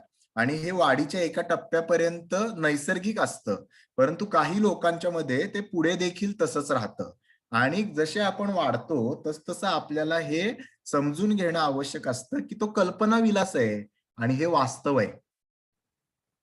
तर ते कल्पना विलास आणि वास्तव याच्यामध्ये काही जण स्पष्ट फरक करू शकतात, त्यांच्या मेंदूकडे ती क्षमता असते, काही जणांच्याकडे ती नसते, आणि त्यामुळे ते कल्पना विलास आणि वास्तव यांची सरमिसळ त्यांच्या मनामध्ये होते. आणि त्यामुळं त्यांना अशा स्वरूपाच्या गोष्टी या खरंच असतील, अशा स्वरूपाच्या गोष्टी खरंच असतील असं त्यांना वाटायला लागतं. आणि त्यामधून त्यांचा त्याच्यावरती विश्वास बसण्याची शक्यता निर्माण होते. अजून एक मानसशास्त्रीय गोष्ट आहे ज्याला म्हणतात नार्सिसिझम किंवा टोकाचा स्वकेंद्रितपणा. म्हणजे काय तर आपल्या देशामध्ये आजूबाजूला सर्वोच्च स्थानी असलेली लोक जे सध्या करतायत ते बघितलं तर आपल्याला लक्षात येईल म्हणजे काय ते. नार्सिसिस नावाची एक ग्रीक मायथॉलॉजी मधली संकल्पना आहे. तर तो जो नार्सिसिस होता तो स्वतःच्या प्रतिमेच्याच इतका प्रेमात पडला की तो एका तळ्याच्या जवळ जाऊन बसला आणि तो स्वतःची प्रतिमा बघत बसला की जेवणं खाणं वगैरे सगळं विसरून गेला तो. आणि स्वतः वा वा किती छान, वा वा किती छान, मी किती छान दिसतोय, एवढंच म्हणत म्हणत तो भूक तहान विसरून गेला आणि त्याच्यामध्येच त्याचा मृत्यू झाला. तर प्रत्येक माणसामध्ये एक प्रकारचा स्वकेंद्रितपणा असतो आणि एका मर्यादेपर्यंत तो माणसाच्या चांगल्या वाढीसाठी आवश्यक देखील असतो. पण एका मर्यादेनंतर तो स्वकेंद्रितपणा तयार झाला की माणूस स्वतःच्या दाव्यांकडे चिकित्सापूर्वक बघणं थांबवतो. म्हणजे काय होतं, त्याला असं वाटायला लागतं की माझ्या मनामध्ये जे विचार येत आहेत ते आपोआपच बरोबर आहे, त्यांची चिकित्सा करण्याची गरज नाही, मी चुकूच शकत नाही. आता आणि यामध्ये तुम्ही लक्षात घ्या तर यामध्ये जर जातीचा अभिमान, धर्माचा अभिमान, पुरुषत्वाचा अभिमान हा जर आणखीन टाकला त्याच्यामध्ये तर त्याचं काय कॉकटेल तयार होईल. म्हणजे मुळामध्येच तुमचा एवढा अभिमान आहे तुम्हाला स्वतःविषयी नको असलेला, आणि हे सगळे अभिमान त्याच्यामध्ये घातले गेले की चिकित्सा, तपासणी या सगळ्या गोष्टी एकदम फिजूल ठरतात. त्यामुळे आज देखील तुम्ही बघितलं तर ज्याला पुरेसा आत्मविश्वास नाही तो असला दावा करेल काय हो कधी की ते यज्ञ करा आणि त्याच्यात आहुती घाला आणि हे घाला आणि ते घाला आणि सगळे हे दुरुस्त होतील. ज्याला स्वतःविषयी आत्मविश्वास नाही तो हे करू शकणार नाही. जो स्वतःच्या खूप प्रेमात पडलेला आहे अशीच व्यक्ती अशा स्वरूपाचा दावा करू शकते, बरोबर की नाही? त्यामुळं ज्या वेळेला माणूस इतका स्वतःच्या टोकाच्या प्रेमामध्ये गुरफटून जातो, त्यावेळेला तो आपण स्वतः केलेल्या दाव्यांची देखील चिकित्सा करणं थांबवतो. आपण स्वतः जे बोलतोय, आपल्या मनात जे विचार येत आहेत ते योग्यच आहेत असं धरून तो चालायला लागतो आणि त्यामधून तो आणि त्याच्या आजूबाजूची लोक ही त्याला फसायला लागतात. आणखीन एक मुद्दा आहे, त्याला मी म्हणतो सुपरमॅन किंवा सुपर वुमन सिंड्रोम. म्हणजे सध्याच्या कालखंडामध्ये आपल्यातल्या सगळ्यांना, स्वतःच्या पोराबाळांना हे सुपरमॅन किंवा सुपर वुमन करण्याची जी काही ओढ लागलेली आहे ना, आता हे मिड ब्रेन किंवा ते डॅक्टिलोग्राफी किंवा अशा स्वरूपाच्या ज्या सगळ्या गोष्टी आहेत की ज्या असे दावे करतात की हे तुम्ही करा आणि म्हणजे मग तुमचं पोरग म्हणजे किंवा पोरगी म्हणजे काय आता बासच. आता एक छोटं उदाहरण सांगतो मी तुम्हाला की ते छद्मविज्ञान मिड ब्रेन ऍक्टिव्हेशन माझ्या मुलाच्या शाळेमध्ये 6वी मध्ये येतो, त्याच्या शाळेमध्ये आलेले ते मिड ब्रेन ऍक्टिव्हेशन करणारे लोक. आणि मग ते संस्थापक आमच्या ओळखीचे आहेत, त्यामुळे ते म्हटले तुम्ही जरा याची चिकित्सा करावं, म्हणून त्यांच्याशी बोलायला गेलो मी आणि मुग्धा. तर त्यांनी आम्हाला सांगितलं की बाबा असं असं असतं, तर काय करायचं, तर डोळ्यावर पट्टी बांधायची आणि ते म्युझिक ऐकवायचं आणि ती पट्टी बांधली की त्याच्यानंतर समोर तुम्हाला जर 600 पानाचं पुस्तक दिलं तर 600 पानाचं पुस्तक ते मूल अर्ध्या तासात वाचतं. मी त्यांना म्हटलं ते बाकीचं सगळं राहू दे, 600 पानाचं पुस्तक मुलाने अर्ध्या तासात कशाला वाचायला पाहिजे? 1 वर्ष दिलंय ना त्याला ते वाचायला, वाचू देत की वर्षभर. आणि दुसरी गोष्ट, जे वाचण्यासाठी डोळे दिले ते डोळे बंद करून कशाला वाचायचं? डोळे बंद करून वाचल्याने काय आणखीन वेगळं डोक्यात जाणार आहे का? त्यापेक्षा डोळे उघडून वाचू देत ना त्याला. आता हे देखील लोक, एवढा देखील लोक विचार करत नाहीत, कारण की त्यांच्या मनावरती ते भूत बसलं की माझ्या पोराला बाकीच्या पेक्षा काही वेगळं असायला पाहिजे, त्याच्याकडे काहीतरी वेगळी पॉवर, भारी पॉवर असायला पाहिजे. अशा याला बळी पडणारे तुम्ही जर बघितलेत ना लोक, तर बहुतांश लोक, त्यांचे पालक त्यांना यांनी ग्रस्त केलेलं असतं की आपल्या मुलाला किंवा मुलीला किंवा आपल्या स्वतःला सुपरमॅन किंवा सुपर वुमन करायचंय आणि आपल्या आजूबाजूच्या लोकांच्या पेक्षा आपण काहीतरी वेगळे असायला पाहिजे. गर्भसंस्कार हे कशात नाही येतं, म्हणजे काल शंतनू अभ्यंकर जे म्हटले ना की आता मी मुलावर चांगले संस्कार व्हावे म्हणून चांगली पुस्तकं वाचायला सुरुवात केली. अरे चांगली पुस्तकं माणसाने कायमच वाचावीत, गर्भसंस्कार करण्यासाठी कशाला वाचावीत? बरोबर की नाही? म्हणजे विनोदाचा भाग त्यातला सोडून द्या, परंतु गर्भसंस्कार करणं हे म्हणजे काही झालं तरी माझा गर्भ हा मुलगा तो बाहेर आला की ते बाकीच्यांच्या पुढेच असायला पाहिजे, मागा असता कामा नाही. त्याच्यासाठी जे काही कष्ट करायचे असतील ते करण्यापेक्षा हे असलं काहीतरी केलेलं पटकन सोपं वाटतंय ना. आता याच्याबरोबर आणखीन काही गोष्टी असतात छोट्या छोट्या, की कलंकाची भावना. हे असल्या सगळ्या गोष्टी करणारे जे छद्मसंस्काराचे हे करणारे देखील जे गुरु असतात ना, त्यांना काही लक्षावधी लोक फॉलो करत असतात. त्यांचे फोटो तुम्ही तुमच्या दुकानामध्ये आणि कामाच्या ठिकाणी लावू शकतात.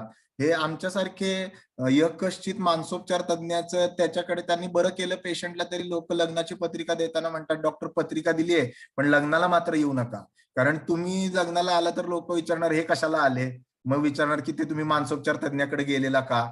तर कलंकाची जी भावना आहे या अनुषंगाने येणारी, मिड ब्रेन ऍक्टिव्हेशन कडे जाणाऱ्या किंवा श्रीश्री किंवा सद्गुरूंकडे जाणाऱ्या लोकांना कलंक काय, उलट त्यांना भारी वाटतं की आम्ही त्यांचे भक्त आहे.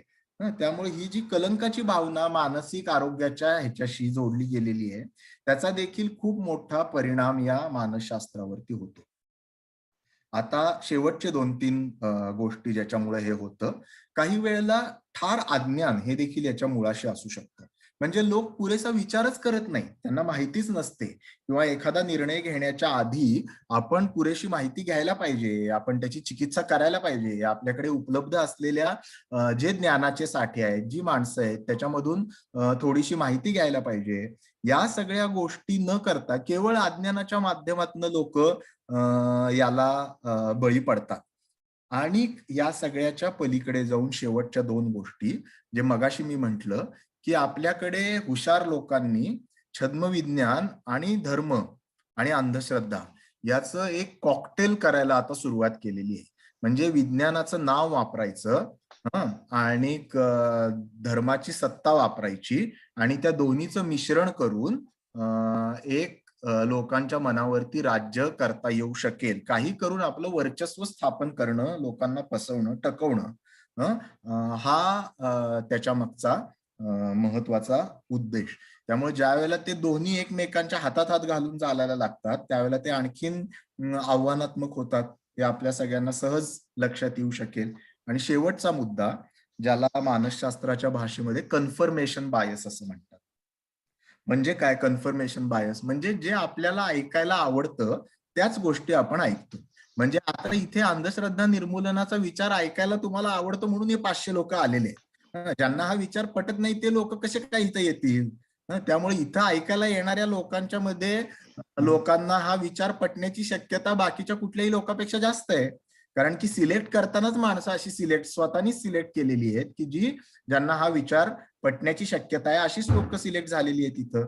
तसंच त्या बाबाबुवांकडे, गुरु महाराजांकडे जाणारी जी लोक असतात त्यांनी आधीच मनाशी ठरवलेलं असतं की अरे बाबा, हा आमचा बाबा बुवा हा इतका भारी आहे की तो जे सांगणार आहे ते न पटून कसं चालेल. त्यामुळं आपल्या सगळ्यांच्या मनामध्ये वेगवेगळ्या पातळ्यांवरती आपल्याला जे ऐकावंसं वाटतं त्याच गोष्टी आपण ऐकणं प्रिफर करतो किंवा त्यांची चिकित्सा करत नाही. ही मानवी मनाची एक रचना आहे, हे आपण समजून घ्यायला पाहिजे. आणि हे म्हणून मी मगाशी म्हटलो की हे केवळ दुसऱ्यांसाठी नाही, आपल्या सगळ्यांसाठी, तुम्ही, मी, सगळे, प्रत्येक जण या कन्फर्मेशन बायसला बळी पडत असतो. म्हणजे आपल्याला जे ऐकावंसं वाटतं तेच आपण ऐकत असतो. त्याच्या पलीकडे आपली चिकित्सा कशी न्यायची, त्याच्या पलीकडे आपण स्वतःला कसं न्यायचं, हा रियाजाचा भाग आहे, हा कष्टपूर्वक साध्य करण्याचा भाग आहे. आणि ते कसं करायचं हे आपण शेवटच्या टप्प्यामध्ये बघूया. मी 3 पातळ्यांवरती, हे जर करायचं नसेल, या छद्मविज्ञानाच्या राक्षसाच्या, ऑक्टोपसच्या किंवा मायाजालाच्या मध्ये आपल्याला अडकायचं नसेल तर आपण काय करायला पाहिजे. खरं तर कसं आहे ना, एकदा आपण जर कुठल्याही गोष्टीच्या मुळाशी गेलो, त्याची कारणं शोधून काढली, तर त्या कारणच आपल्याला त्याच्या उपचाराचा रस्ता दाखवतात. हे वैद्यकशास्त्रातलं पहिलं महत्वाचं मूलभूत तत्व आहे की तुम्हाला जर आजाराचा उपचार करायचा असेल तर तुम्हाला तो आजार तयार कसा होतो हे माहिती असायला पाहिजे. आणि त्यामुळे आपण 8 किंवा 10 सूत्र बघितली की हे छद्मविज्ञानाचं मानसशास्त्र कसं तयार होतं. मग आता आपल्याला उपचाराच्या ज्या दिशा आहेत त्या पण त्याच्यामधनच मिळू शकणार आहेत. त्यामुळे 3 पातळ्यांवरती उपचार आपण म्हणजे किंवा हे टाळणं कसं करता येईल हे आपण बघूया. एक स्वतःच्या पातळीवरती, दुसरं आपल्या कुटुंबाच्या पातळीवरती आणि तिसरं समाजाच्या पातळीवरती. मी ज्या 8-10 गोष्टी सांगितल्या त्या मी परत छोट्या छोट्या ह्याच्यात रिपीट करणार आहे.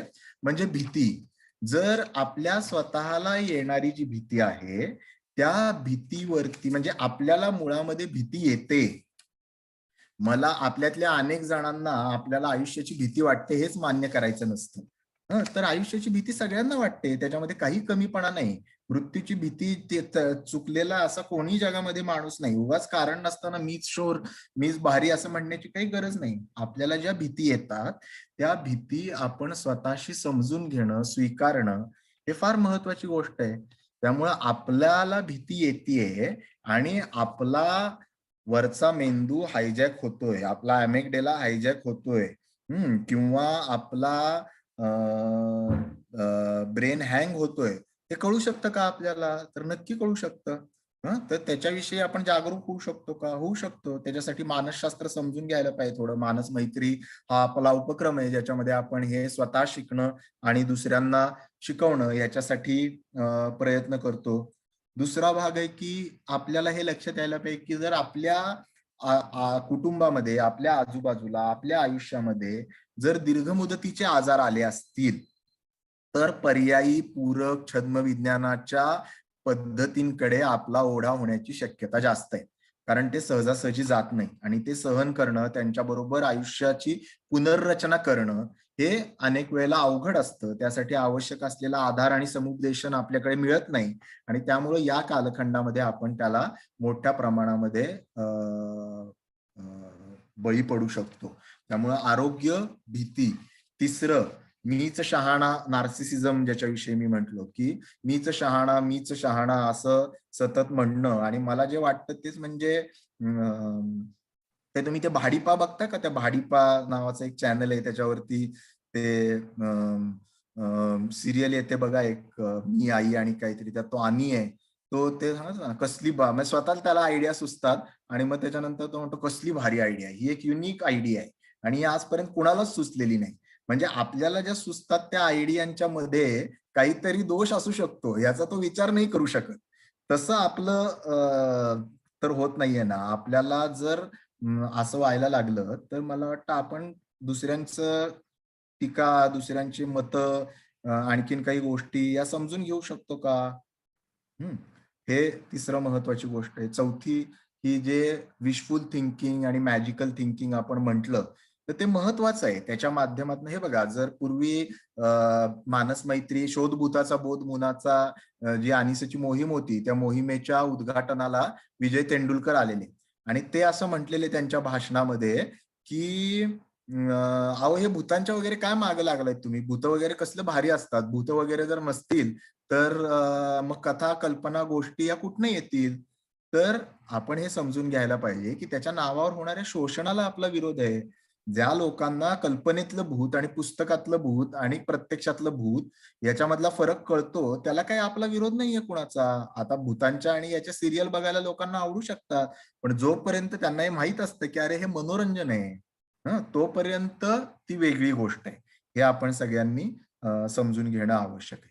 Super natural, Superman, super woman करायच्या आपल्या ज्या मुलांच्या हे आहे त्याविषयी आपण थोडं जागरूक राहायला पाहिजे. कलंकाची भावना जी कारण नसताना आपल्याला वेगवेगळ्या आजारांच्या विषयी येते, तिच्याविषयी जागरूक राहायला पाहिजे आपल्याला. धर्म आणि विज्ञानाचं जे मिश्रण सध्या आपल्या आजूबाजूला चाललेलं आहे त्याच्याविषयी जागरूक राहायला पाहिजे. स्वतःचं जे कन्फर्मेशन बायस, मी आता सगळ्याविषयी काही सविस्तर बोलणार नाहीये, परंतु या 10 गोष्टींविषयी आपण जसे जागरूक होतो तसं आपण हे समजून घ्यायला लागतो की हे कुठं थांबवता येईल. आता शेवटची 2-5 मिनिटांमध्ये मी थांबणार आहे की आपल्या कुटुंबासाठी आणि समाजासाठी आपण काय करू शकतो. तर काही गोष्टी आपण नक्की करू शकतो. काही ठोकताळे आपण नक्की वापरू शकतो. ते असे आहेत की हा जो दावा ज्यांनी केलेला आहे ते लोक आणि त्याचं मार्केटिंग करणारे लोक हे एकच आहेत का? याची तटस्थ चिकित्सा झालेली आहे का? ते कुठे छापून आलेली आहे का? ज्या ठिकाणी ती छापून आलेली आहे ती मान्यताप्राप्त वैद्यकीय नियतकालिका आहेत का? त्याची दुसरी बाजू सांगणारं काही त्याच्यामध्ये छापून आलेलं आहे का? जर याला आव्हान दिलं तर कोणाच्या भावना दुखावल्या जातात का? हे तर एकदम फार महत्वाचं हे आहे की जर कुणाच्या भावना हे दाखवल्याने दुखावल्या जात असतील तर तिथं काहीतरी काळबेर आहे हे समजायला पाहिजे आपल्याला. भावना दुखावण्यासारखं काय आहे त्याच्यात? न्यूटन नंतर आईन्स्टाईन आला म्हणून काही न्यूटनच्या भावना दुखावल्या नाही गेल्या. त्यांनी काहीतरी स्वतः शास्त्रामध्ये काहीतरी आणखीन कॉन्ट्रीब्युशन केलं म्हणून त्याला वाटलं अरे शास्त्र पुढे गेलं आणखीन. त्याच्यामुळं अशा गोष्टी केल्यात का? जे केलेत त्यांचं शिक्षण काय आहे? हे ठोकताळे आहेत. ह्याच्यावरनं काही सगळंच बरोबर येईल असं नाही, पण आणखीन याबरोबर जे या विषयातलं उपलब्ध ज्ञान आहे त्या उपलब्ध ज्ञानामध्ये हे कसं बसतं? त्या उपलब्ध ज्ञानाच्या चौकटीमध्ये हे बसतं का? जसं मिड ब्रेनचं मगाशी मी सांगितलं की उपलब्ध जे ज्ञान आहे माणसाच्या मेंदूचं त्याच्यामध्ये ते बसत नाही. त्यामुळे पुढे चिकित्सेला जाण्याची गरजच नाहीये. कारण ते उपलब्ध ज्ञानात बसत असेल तरच पुढे त्याची चिकित्सा करणार, नाहीतर कोणी काही कल्पना मांडेल आणि त्याची चिकित्सा करत बसा म्हणेल. त्यामुळे कुठलीही चिकित्सा ही टेस्टिंगच्या स्टेजला न्यायची हे समजण्यासाठी त्याला प्राथमिक पातळीवरती उपलब्ध ज्ञानाच्या चौकटीत ते बसतं का नाही हे समजून घेणं आवश्यक आहे. भावनिक बुद्धिमत्ता नावाचा एक महत्वाची संकल्पना आहे ज्याच्यावरती कदाचित आपल्याला वेगळी सेशन देखील करता येते. इमोशनल इंटेलिजन्स, डॅनियल गोलमन नावाच्या शास्त्रज्ञांनी मांडलेली ही कल्पना आहे. त्या 4 गोष्टी येतात ज्या मला वाटतं की अदरवाईज जीवनासाठी पण महत्वाच्या आहेत पण या पातळीवर खूप महत्वाच्या आहेत. त्यातली पहिली 2 मी तुम्हाला सांगितल्या की स्वतःच्या भावनांविषयी सजग होणं आणि स्वतःच्या भावना हाताळायला शिकणं. या 2 गोष्टी जर तुम्हाला कळत नसतील तर त्या भावना कोणीतरी हायजॅक करणार हे आपण लक्षात घ्यायला पाहिजे. आणि दुसरी महत्वाची बाब आहे त्यातली की दुसऱ्यांच्या भावनांविषयी सजग होणं आणि दुसऱ्यांच्या भावना हाताळायला त्यांना मदत करणं. हे आपल्या कुटुंबाच्या पातळीवरती होतं. म्हणजे आपल्या आजूबाजूला होमिओपॅथी वापरणारी लोक असणार आहेत, आपल्या आजूबाजूला ह्या सगळ्या गोष्टींचा अनुभव घेणारी लोक असणार आहेत.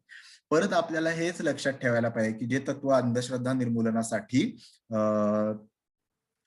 जे तत्व अंधश्रद्धा निर्मूलनाच्या विरोधातल्या कामासाठी, तेच छद्मविज्ञानाच्या विरोधातल्या कामासाठी, जे डॉक्टर नरेंद्र दाभोळकरांनी आपल्याला सांगितलेलं आहे की अंधश्रद्धा निर्मूलनासाठी क्रोधापेक्षा करुणेची आणि उपहासापेक्षा आपुलकीची गरज आहे. त्यामुळं अशा परिस्थितीमध्ये मानसिक पातळीवरती व्यक्त किंवा अव्यक्त पद्धतीनं याच्यामध्ये गुंतलेल्या लोकांना जर आपल्याला आधार द्यायचा असेल तर त्यांची मानसिकता आपल्याला समजून घ्यायला लागेल, त्यांचं ऐकून घ्यायला लागेल आणि त्यानंतर ती माणसं टप्प्याटप्प्याने बदलतील अशा स्वरूपाचा संवाद त्यांच्याशी करायला पाहिजे. त्यांना उघडं नागडं करणं, त्यांना वादविवादामध्ये हरवणं हे आपलं उद्दिष्ट नाहीये. त्यांना कमीपणा वाटायला लागणं हे आपलं उद्दिष्ट नाहीये. त्यांच्या आयुष्यामध्ये, आपल्या आयुष्यामध्ये अधिक चांगले काहीतरी पर्याय आपल्याला शोधता यावेत, हे त्याच्या मागचं उद्दिष्ट आहे. आता हे झालं कुटुंबाच्या पातळीवर आणि शेवटी समाजाच्या पातळीवरती काय काय करू शकतो आपण हे जर टाळायचं असेल तर मला वाटतंय की प्रबोधन हा त्यातला महत्वाचा भाग आहे, जे या निमित्ताने आपण सुरू केलंय. त्या विषयाचं एक पुस्तक काढलं, त्या विषयाची एक अंक काढला, त्या विषयाची व्याख्यानमाला घेतली. इथून पुढे देखील आपण त्याविषयी प्रबोधन करत राहू. मला वाटतं आरोग्य आणि शिक्षण ही दोन खूप महत्वाची क्षेत्र आहेत की ज्याच्यामध्ये छद्मविज्ञानाचा खूप जवळून संबंध येतो. त्यामुळं शालेय विज्ञानाच्या ह्याच्यामध्ये छद्मविज्ञानाविषयी बोललं गेलं पाहिजे. जसं फेक न्यूज हे येणाऱ्या जमान्याच्या अंधश्रद्धा किंवा छद्मविज्ञानच आहेत, त्याच्याविषयी जसं बोललं गेलं पाहिजे तसं याच्याविषयी शालेय अभ्यासक्रमात बोललं गेलं पाहिजे. जे आशा, अंगणताई वर्कर आहेत आपले किंवा जे डॉक्टर आहेत त्यांना माणसाचं मन कसं काम करतं आणि त्याला वैज्ञानिक पद्धतीनं आधार दिला तर वैज्ञानिक पद्धतीच्या गोष्टीकडे जाणं ते कसं टाळू शकतं हे समजून जर सांगितलं तर ते त्याच्याकडे जाण्याची शक्यता कमी होते. त्यानंतर जसा जादूटोणा विरोधी कायदा होता तसं याविषयी कायद्याच्या बाबतीत काय करता येईल याचा विचार करायला पाहिजे. धर्म आणि याचं जे कॉकटेल तयार व्हायला लागलंय त्याच्याविषयी आपण विचार करायला पाहिजे. आणि हे सगळं नाही जमलं तर कमीत कमी स्वतःचा अॅमेगडेला तरी हायजॅक केला जाऊ नये याच्याविषयी आपण प्रयत्न करायला पाहिजे. माझा एक छोटासा अनुभव सांगणार आहे आणि मी थांबणार आहे. मला असं वाटायचं की आपण तर बुद्धिवादी आहोत आणि आपण मानसोपचार तज्ञ आहे, त्यामुळे आपण स्वतःच्या भावनांविषयी जास्त जागरूक आहे. 2 वर्षापूर्वी झालेला माझ्या बाबतीतला एक किस्सा मी तुम्हाला सांगतो की एका दिवशी दुपारी मी असं आता दमून थोडंसं आता थोडीशी पेंग येते, झोप घ्यावी अशा मनस्थितीमध्ये घरात बसलेलो होतो. 2 दिवसापूर्वीच मला माझी आई आणि बायको भरपूर ओरडले होते की तू लष्करच्या भाकऱ्या भागण्यासाठी तुला वेळ असतो, घरातली कामं काही तू करत नाहीस वगैरे. या सगळ्या गोष्टी मी त्यांच्याकडनं ऐकल्या होत्या, त्यामुळे त्याची पार्श्वभूमी होती. आणि बायकोनी मला सांगितलेलं की आता सिलेंडर तरी यावेळेला तू जो माझ्या मोबाईलवरनं रजिस्टर केला जातो ते तू कर, त्याचं बघ. आणि दुपारी मला फोन आला की हिंदीमध्ये ते बोलत होते. साधारण त्यांच्या सांगण्याचा उद्देश असा होता की तुमच्या सिलेंडरचं बुकिंग साठी नंबर आलेला आहे आणि बाकीचे सगळे डिटेल मला आठवत नाहीत. माझ्या लक्षात राहिलं तेवढं एवढंच आहे की तुमच्या सिलेंडरच्या बुकिंगचा नंबर आलेला आहे आणि त्याच्यासाठी तुम्हाला एवढे पैसे भरायचे आहेत आणि तुमच्या क्रेडिट कार्डचा नंबर किंवा डेबिट कार्डचा नंबर मला द्या. आता जनरली 100 99 वेळेला मी ह्याला बळी नसतो पडलो, पण त्या पार्श्वभूमीवरती मी त्यांना म्हटलं थांबा, माझ्याकडे माझं पाकिट नाहीये, पाकिटामध्ये माझं डेबिट कार्ड आहे, ते मी घेऊन येतो असं मी म्हंटलो. आणि त्या ठिकाणावर मी उठलो आणि माझं पाकिट आणायच्या ज्या खोलीत होतं त्या खोलीपर्यंत पोहोचलो. आणि त्या खोलीत येता येता माझ्या लक्षात यायला लागलं, अरे बाबा तू काय करतोयस, असं आपल्या डेबिट कार्डचा आणि क्रेडिट कार्डचा नंबर कोणाला देतात का? ती माणसं हिंदीमध्ये बोलतायत. आता हे कशामुळे झालं? माझा अॅमेगडेला हायजॅक झाला क्षणभरासाठी. कशामुळे झालं? कारण की एकतर मी थोडासा दमलेलो आणि गुंगीतल्या मानसिकतेमध्ये होतो. आधीच आपण घरामध्ये पुरेसा वेळ देत नाही आणि दिलेली सांगितलेली कामं सुद्धा आपण धड करत नाही याची अपराधीपणाची भावना मनामध्ये होती. आणि त्याच्यामध्ये जर आपण हा सिलेंडर पण बुक करण्यामध्ये काही गोंधळ केला तर आपलं काही खरं नाही. या सगळ्या ह्यांनी माझा अॅमेगडेला हायजॅक झाला आणि हे कुणाच्याही बाबतीमध्ये होऊ शकतं. 2 मिनिटांमधनं मी सावरलो आणि माझ्या लक्षात आलं नाही तर मी त्यांना नंबर देऊन बसलो असतो आणि नंतर मग मी पोलिसांना तक्रार केली वगैरे, सगळं झालं पुढचं. पण म्हणून हे लोक छद्मविज्ञानाला कसे फसतात, हा लोकांपेक्षा आपण त्याला कसे फसू शकतो या दृष्टीनं महत्वाचा विषय आहे आणि त्या बाबतीमध्ये आपण जागरूक असायला पाहिजे. म्हणून थांबण्याआधी मला परत हेच तुम्हाला सांगावंसं वाटतं की जी ही कविता आहे ना, त्याच्या 4 ओळी, भंगू दे कार्पण्य मीचे, म्हणजे ह्याच्यात नार्सिसिझम आला. खरं तर मला पूर्वी याचा अर्थ कळत नव्हता, पण आज कळला. भंगू दे कार्पण्य मीचे, दे धरू सर्वास पोटी, भावनेला गा मिळू दे शास्त्र काट्याची कसोटी. त्यामुळे आपल्या भावनेला शास्त्र काट्याची कसोटी जर आपण नाही मिळवून दिली तर कोणीतरी छद्मविज्ञानवाला नाही तर कोणीतरी धर्माच्या नावाखाली ती हायजॅक करणार आहे आणि ती होऊ नये याच्यासाठी हा सगळा उठाठे उस्तवार आहे. तर तुम्ही एवढ्या मोठ्या संख्येने आलात आणि ते ऐकून घेतलं, त्याविषयी मनापासून धन्यवाद. आणि वार्तापत्राच्या लोकांनी मला बोलवलं आणि मला हे मांडण्याची संधी मिळाली तुमच्यासाठी, त्याच्याविषयी देखील आपल्या सगळ्यांचे आभार मानतो आणि थांबतो. धन्यवाद. धन्यवाद अमित सर. अतिशय क्लिष्ट आणि अवघड अशा विषयाचं आपण विवेचन हे अतिशय सरळ आणि सोप्या समजेल अशा भाषेमध्ये केलेलं आहे, त्याबद्दल धन्यवाद. आपण सांगितलं be the change you want to see, जे महात्मा गांधीने सांगितलं होतं. आपण या ठिकाणी पहिल्यांदाच लोक म्हणण्यापेक्षा आपण आणि आपल्यापासूनच सुरुवात करावी असं आपण जे महत्वाचं विवेचन केलेलं आहे.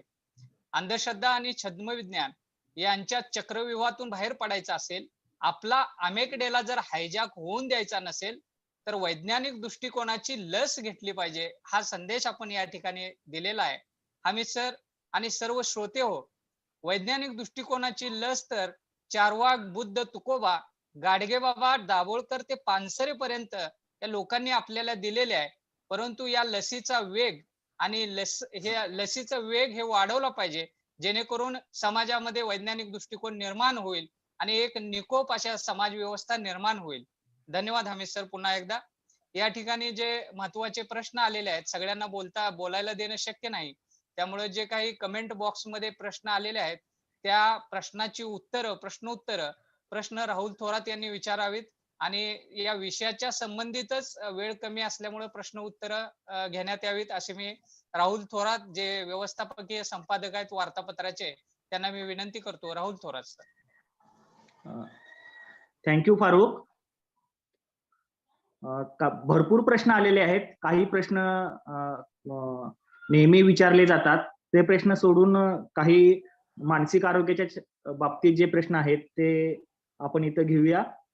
मी डॉक्टर हमीदना विनंती करतो की आपण वाचकांच्या काही प्रातिनिधिक प्रश्नांना उत्तरं द्यावीत. त्यातले कॉमन काही प्रश्न आहेत. त्या कॉमन प्रश्नाचा मिळून एक प्रश्न तयार होतोय की सध्या जे मेडिटेशन बद्दल जे सांगितलं जातं, मन शांतीसाठी मेडिटेशन करा, रेकी करा, तर हे स्युडो सायन्स मध्ये मोडतं का आणि याबद्दल आपण काय सांगाल? रेकी आणि मेडिटेशन या दोन्हीला एकत्र करणं मला योग्य वाटत नाही. रेकी याला कुठलाही शास्त्रीय आधार आजपर्यंत निर्माण झालेला नाहीये. त्यामुळं बहुतांश वेळेला मी म्हंटल तसं या दीर्घ मुदतीच्या आजारांमध्ये त्याचा वापर केला जातो, पण त्याला कुठलाही शास्त्रीय आधार नाही, त्यामुळे ते छद्मविज्ञान आहे. मेडिटेशन ही गोष्ट परत हा पण आपण लक्षात घ्यायला पाहिजे की कशासाठी तुम्ही त्याचा वापर करता. म्हणजे योगासन हे छद्मविज्ञान आहे का असा प्रश्न आहे.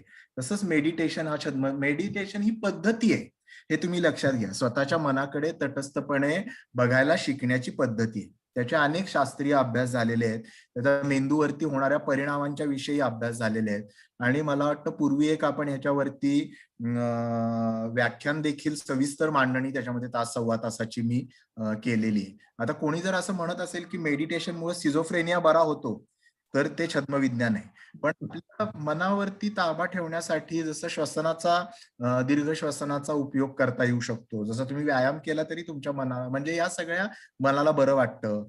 जर तुम्ही जवळच्या लोकांशी बोललात मनाला आधार वाटतो. तर या सगळ्या गोष्टी या माणसाचं मन चांगलं ठेवण्यासाठी मर्यादित अर्थाने पूरक ठरणाऱ्या गोष्टी आहेत. आणि त्याला त्या पातळीवरती शास्त्रीय आधार आहे. पण त्यामुळे जगातले सगळेच प्रश्न सुटतात असं जर कोणी म्हणायला लागलं तर मग त्याच्यामध्ये गडबड निर्माण. थँक्यू. यानंतर दुसरा प्रश्न आहे की सुपर नॅचरल पॉवर किंवा देवदेवतांच्या वरील पुस्तक वाचून ताकद मिळते, हे खरं आहे का? आणि हे सुडो सायन्स मध्ये मिळतं का, सुपर नॅचरल पॉवर आणि देवदेवतांच्या वरील पुस्तकं वाचून? नाही, ते वाचून जर बरं वाटत असेल तर काही हरकत नाही, पण ते वाचून जर कोणाला असं वाटत असेल की त्याच्यामुळे आपला करोना बरा होईल तर मात्र गडबड आहे. जर नुसतंच कुणाला मानसिक आधार ते वाचून जर मिळत असेल ना, जसं आपल्याला अनेक गोष्टींचा मानसिक आधार मिळू शकतो की नाही. तर जसं आम्ही अनिसाचे कार्यकर्ते, आम्हाला अडचणीच्या कालखंडात काही वाटलं तर आम्ही डॉक्टरांची आठवण काढतो. आता ही नैसर्गिक बाब आहे, आपल्याला आधार मिळेल अशा गोष्टी लोकांना त्यावेळेला आधारतात. कुणाला जर ते देवाच्या ह्याच्यातनं असेल, कुणाला सुपरमॅनच्या ह्याच्यातनं वाटत असेल, आधार मिळवण्यासाठी जोपर्यंत आपल्याला याची जाणीव आहे की आपण ते आधार मिळवण्यासाठी करतोय आणि ते आपल्याला ह्याच्यातनं तारणार नाहीये, लढाई आपल्याला आपलीच लढायची. जोपर्यंत तुम्ही त्यातनं प्रेरणा घेताय तोपर्यंत तुम्ही याला स्वमदत म्हणतात. तुम्ही स्वमदत कशी करता ती अधिक वैज्ञानिक होईल याच्यासाठी आपण प्रयत्न करू शकतो, नक्कीच करू शकतो. त्यामुळं स्वमदत करण्याचे वेगवेगळ्या पद्धती असतात. तर त्या कोणी या वापरत असेल तर त्याला काही आपला ना नाही. आपण त्यांना म्हणू की बाबा अधिक वैज्ञानिक पद्धती वापरण्याचा तुम्ही प्रयत्न करा, कारण याच्यामध्ये तुम्हाला फसवलं जाण्याची शक्यता जास्त आहे. पण त्या पलीकडे जर त्यांनी आपले आजार बरे होतात असं जर वाटायला लागलं कुणाला तर मग मात्र गडबड आहे. Thank you sir. त्यानंतर दुसरा 2 प्रश्न मी एकत्रच विचारतोय. सध्या कोरोनाच्या काळामध्ये लोकांनी आपलं मानसिक स्वास्थ्य कसं टिकवावं आणि अंधश्रद्धा निर्मूलन समितीची मानस मैत्री ही संकल्पना काय आहे? हे दोन्ही महत्वाचे उपक्रम आहेत, महत्वाचे प्रश्न आहेत. मानसिक स्वास्थ्य मानस मैत्रीविषयी मी पहिल्यांदा सांगतो, दुसऱ्या प्रश्नाचं उत्तर तुम्हाला कदाचित आपोआप मिळेल. मानस मैत्री हा उपक्रमच याच्यासाठी आपण सुरू केलेला आहे की ज्याच्यामध्ये लोकांना या कालखंडामध्ये आणि अदरवाईज देखील ज्या ज्या वेळेला मानसिक अस्वस्थता येते त्यावेळेला अधिक विवेकी पद्धतीनं, अधिक वैज्ञानिक पद्धतीनं त्यांनी स्वतःचं मन समजून घ्यावं, त्या मनाला स्वतःचे स्वतः मदत, ज्याला भावनिक प्रथमोपचार म्हणतात, ते करावेत, आपल्या आजूबाजूच्या लोकांना ते देता यावेत, मानसिक आजाराविषयी जनजागृती करावी आणि त्याला खूप मोठ्या प्रमाणात आपल्याला प्रतिसाद मिळालेला आहे. मागच्या वेळेला जवळजवळ 300-350 आणि आत्ताच्या लाटेमध्ये 500 जवळजवळ मानस मित्रांचं आज देखील प्रशिक्षण चालू आहे. वेगवेगळ्या भागांनी आपण ती प्रशिक्षण घेतोय. तुमच्यातल्या ज्यांना मानस मित्र किंवा मैत्रीण व्हायचं असेल तर कृपया चॅट बॉक्स मध्ये तसं टाका. आमचे सहकारी त्याची नोंद घेतील. मानस मैत्री म्हणून तुमचा नंबर आणि नाव टाका, तर तुम्ही त्या प्रशिक्षणात सहभागी होऊ शकता. यामध्ये स्वतःचं मानसिक आरोग्य कसं टिकवायचं, दुसऱ्यांना आधार कसा द्यायचा, अंधश्रद्धांना बळी न पडता या गोष्टी कशा करता येऊ शकतील, हे सगळं आपण त्याच्यामध्ये शिकण्याचा प्रयत्न करतो. आता या कालखंडामध्ये याच्यासाठी मानस मैत्रीमध्ये या गोष्टी तुम्हाला विस्ताराने शिकता येऊ शकतील. पण मला वाटतं 2-3 छोट्या छोट्या गोष्टी आहेत की एक म्हणजे हा अवघड कालखंड आहे आणि हा कालखंड हा काही कायम राहणार नाहीये, हे आपण स्वतःच्या मनाला समजावून सांगणं आवश्यक आहे. दुसरी गोष्ट की करोनानी बाधित झालेल्या सगळ्या लोकांना काही तीव्र त्रास होत नाही, त्यामुळे आपण एवढं घाबरून जाण्याची अजिबात गरज नाही. जवळजवळ 85-90% लोकांना अतिशय सौम्य किंवा मध्यम स्वरूपाचा त्रास होतो, त्यामुळं घाबरून जाण्याची गरज नाही, पण काळजी घेणं आवश्यक आहे. ज्याला आपल्याला विज्ञानाने सांगितलेल्या ज्या सगळ्या गोष्टी आहेत म्हणजे मास्क, सोशल डिस्टन्स, सॅनिटायझेशन आणि लस, या सगळ्या गोष्टी अत्यंत महत्वाच्या आहेत. जर त्रास होत असेल तर तो अंगावरती काढता कामा नये, हे पण खूप महत्वाचं आहे. कारण लोक घाबरून अंगावरती काढतात आणि नंतर आजारामध्ये बळावतो आणि त्याच्यामधनं अनेक अडचणी, म्हणजे योग्य वेळी निर्णय घेणं, आपलं मन स्थिर ठेवून, हे देखील फार महत्वाचं आहे. आपल्या जवळच्या लोकांशी बोलणं, मन मोकळं करणं, जर खूप त्रास वाटत असेल तर हेल्पलाईन आहे आपल्या मानस मैत्रीच्या, त्याच्यावरती संपर्क करणं, या गोष्टी आपण करू शकतो. या साध्या साध्या गोष्टी, श्वसनाचे व्यायाम शिकता येऊ शकतात आपल्याला. दुसऱ्या काही मोकळा वेळ त्याच्यामध्ये छंद, आवडीच्या गोष्टी करण्याकडे आपण लक्ष देऊ शकतो. आणि मुळातला महत्वाचा मुद्दा असा आहे की हे तुम्हाला माहित असेल की ही म्हण तुम्हाला माहित असेल की tough times don't last, tough people do. म्हणजे अवघड कालखंड हे कधीच एकासारखे टिकत नाहीत. माणसाच्या इतिहासात ते येऊन गेलेले आहेत, पण आपलं मन खंबीर ठेवलं तर मात्र आपण टिकू शकतो. हे जर आपण समजून घेतलं तर यातल्या अनेक गोष्टी होऊ शकतात. धन्यवाद डॉक्टर हमीद. अत्यंत चांगल्या पद्धतीने आपण या प्रश्नांची उत्तरं दिलेली आहेत. वेळेअभावी आपण सर्व प्रश्न घेऊ शकत नाही, त्याबद्दल मी श्रोत्यांचे मनपूर्वक दिलगिरी व्यक्त करतो. 2 सूचना फक्त देतो. काही लोक चॅट बॉक्स मध्ये फक्त आपलं नाव लिहितात, पण त्या नावावरून आम्हाला आपला संपर्क करता येणार नाही. कृपया आपला नावाबरोबर मोबाईल नंबर आणि गाव दिलं तर बरं होईल, जेणेकरून आमचे अनिच्छे कार्यकर्ते आपल्याशी संपर्क साधतील. त्यानंतर दुसरी सूचना आहे की अंधश्रद्धा निर्मूलन वार्तापत्रानं ही जी 4 दिवसाची व्याख्यानमाला होती, पण प्राध्यापक PR आरडे सरांची तब्येत ठीक नसल्यामुळं उद्याचं त्यांचं व्याख्यान हे होणार नाही, तर आजच या व्याख्यानमालेचा समारोप होतोय. ही सूचना फक्त सगळ्यांनी लक्षात घ्यावी.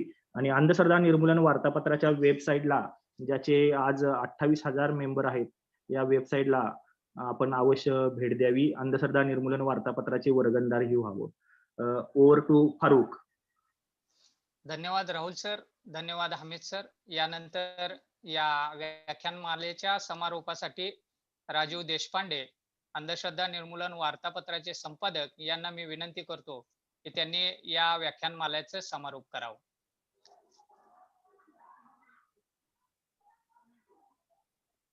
राजीव सर.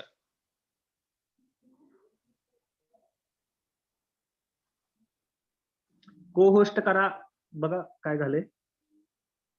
गेले 3 दिवस आपण ह्या ही व्याख्यानमाला ऐकतोय. पहिल्या दिवशी आपण विशेषांकाचं प्रकाशन केलं, त्यानंतर सत्यजित रथांचं व्याख्यान झालं, डॉक्टर शंतनू अभ्यंकरांचं व्याख्यान झालं, आणि आज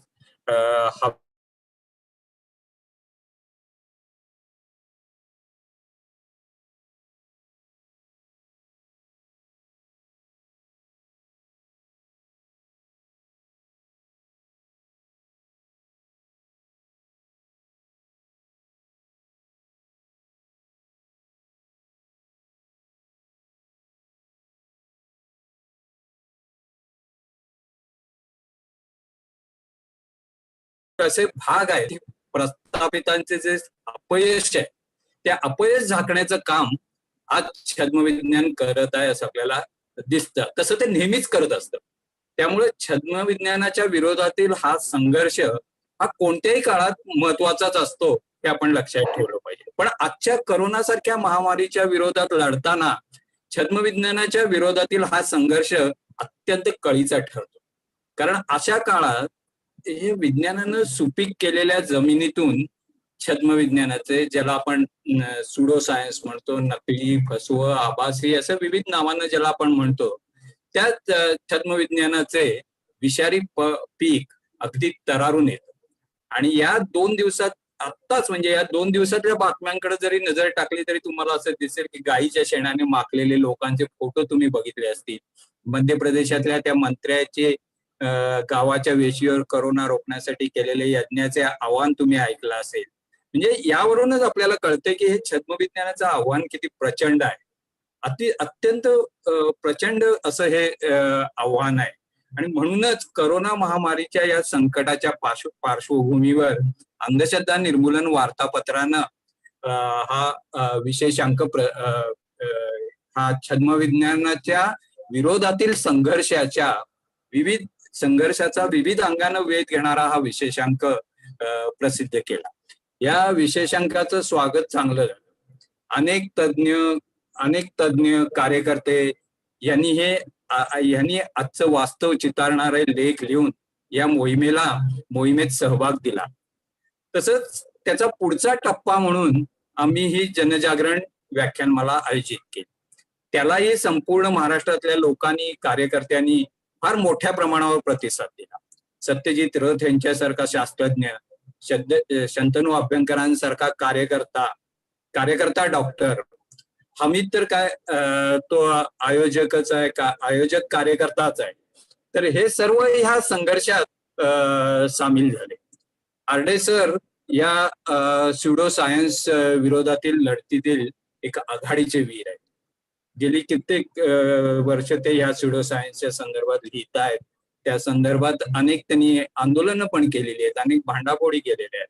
तर असे आज तब्येत बरी नाहीये त्यांची, त्यामुळे ते आपल्यात आज सामील होऊ शकलेले नाही.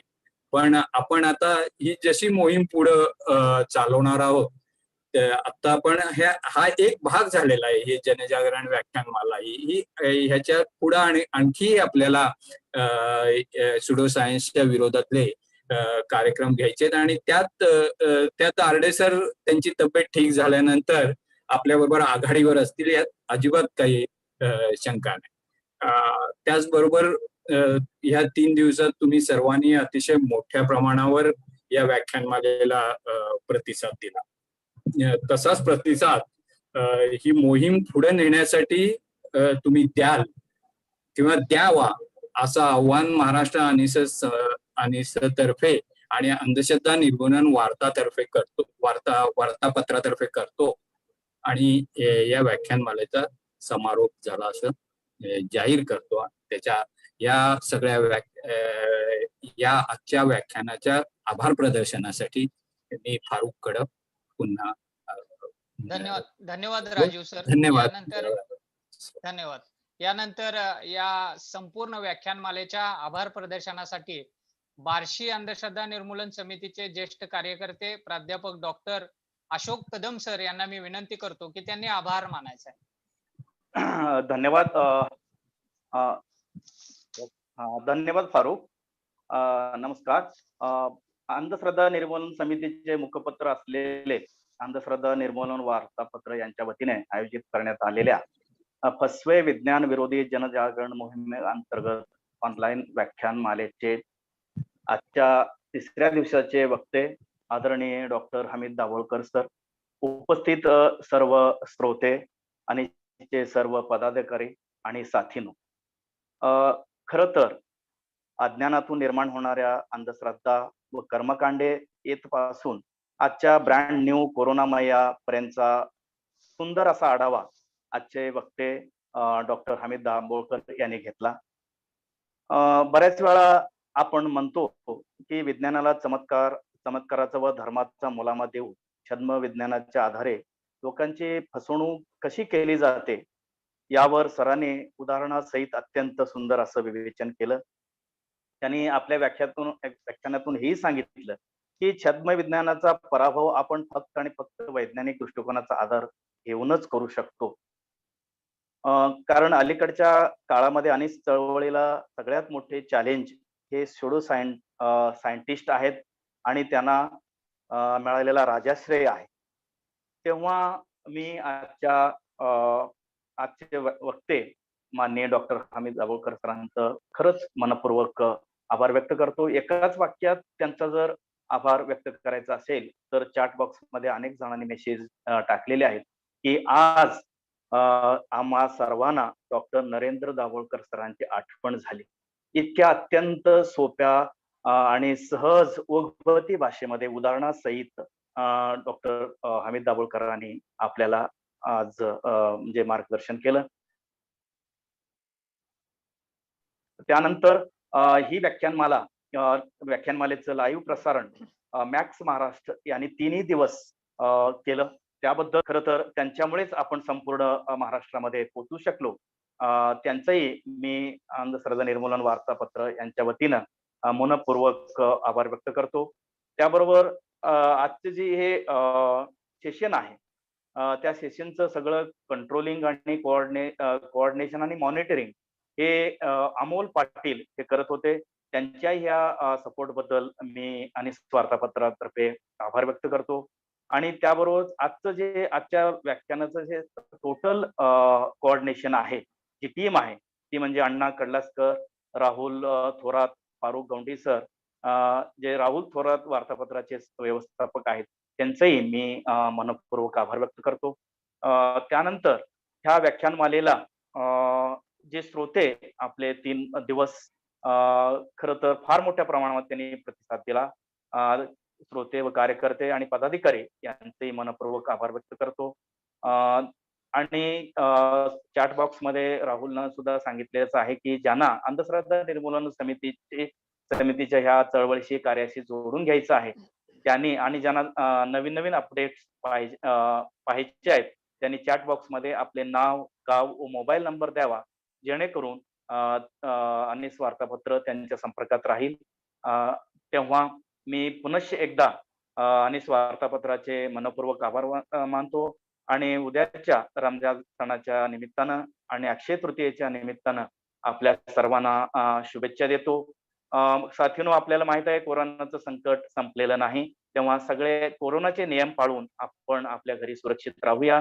पुनश्च एकदा सर्वांचे मनपूर्वक आभार व्यक्त करून इथं थांबतो, आपली रजा घेतो. धन्यवाद.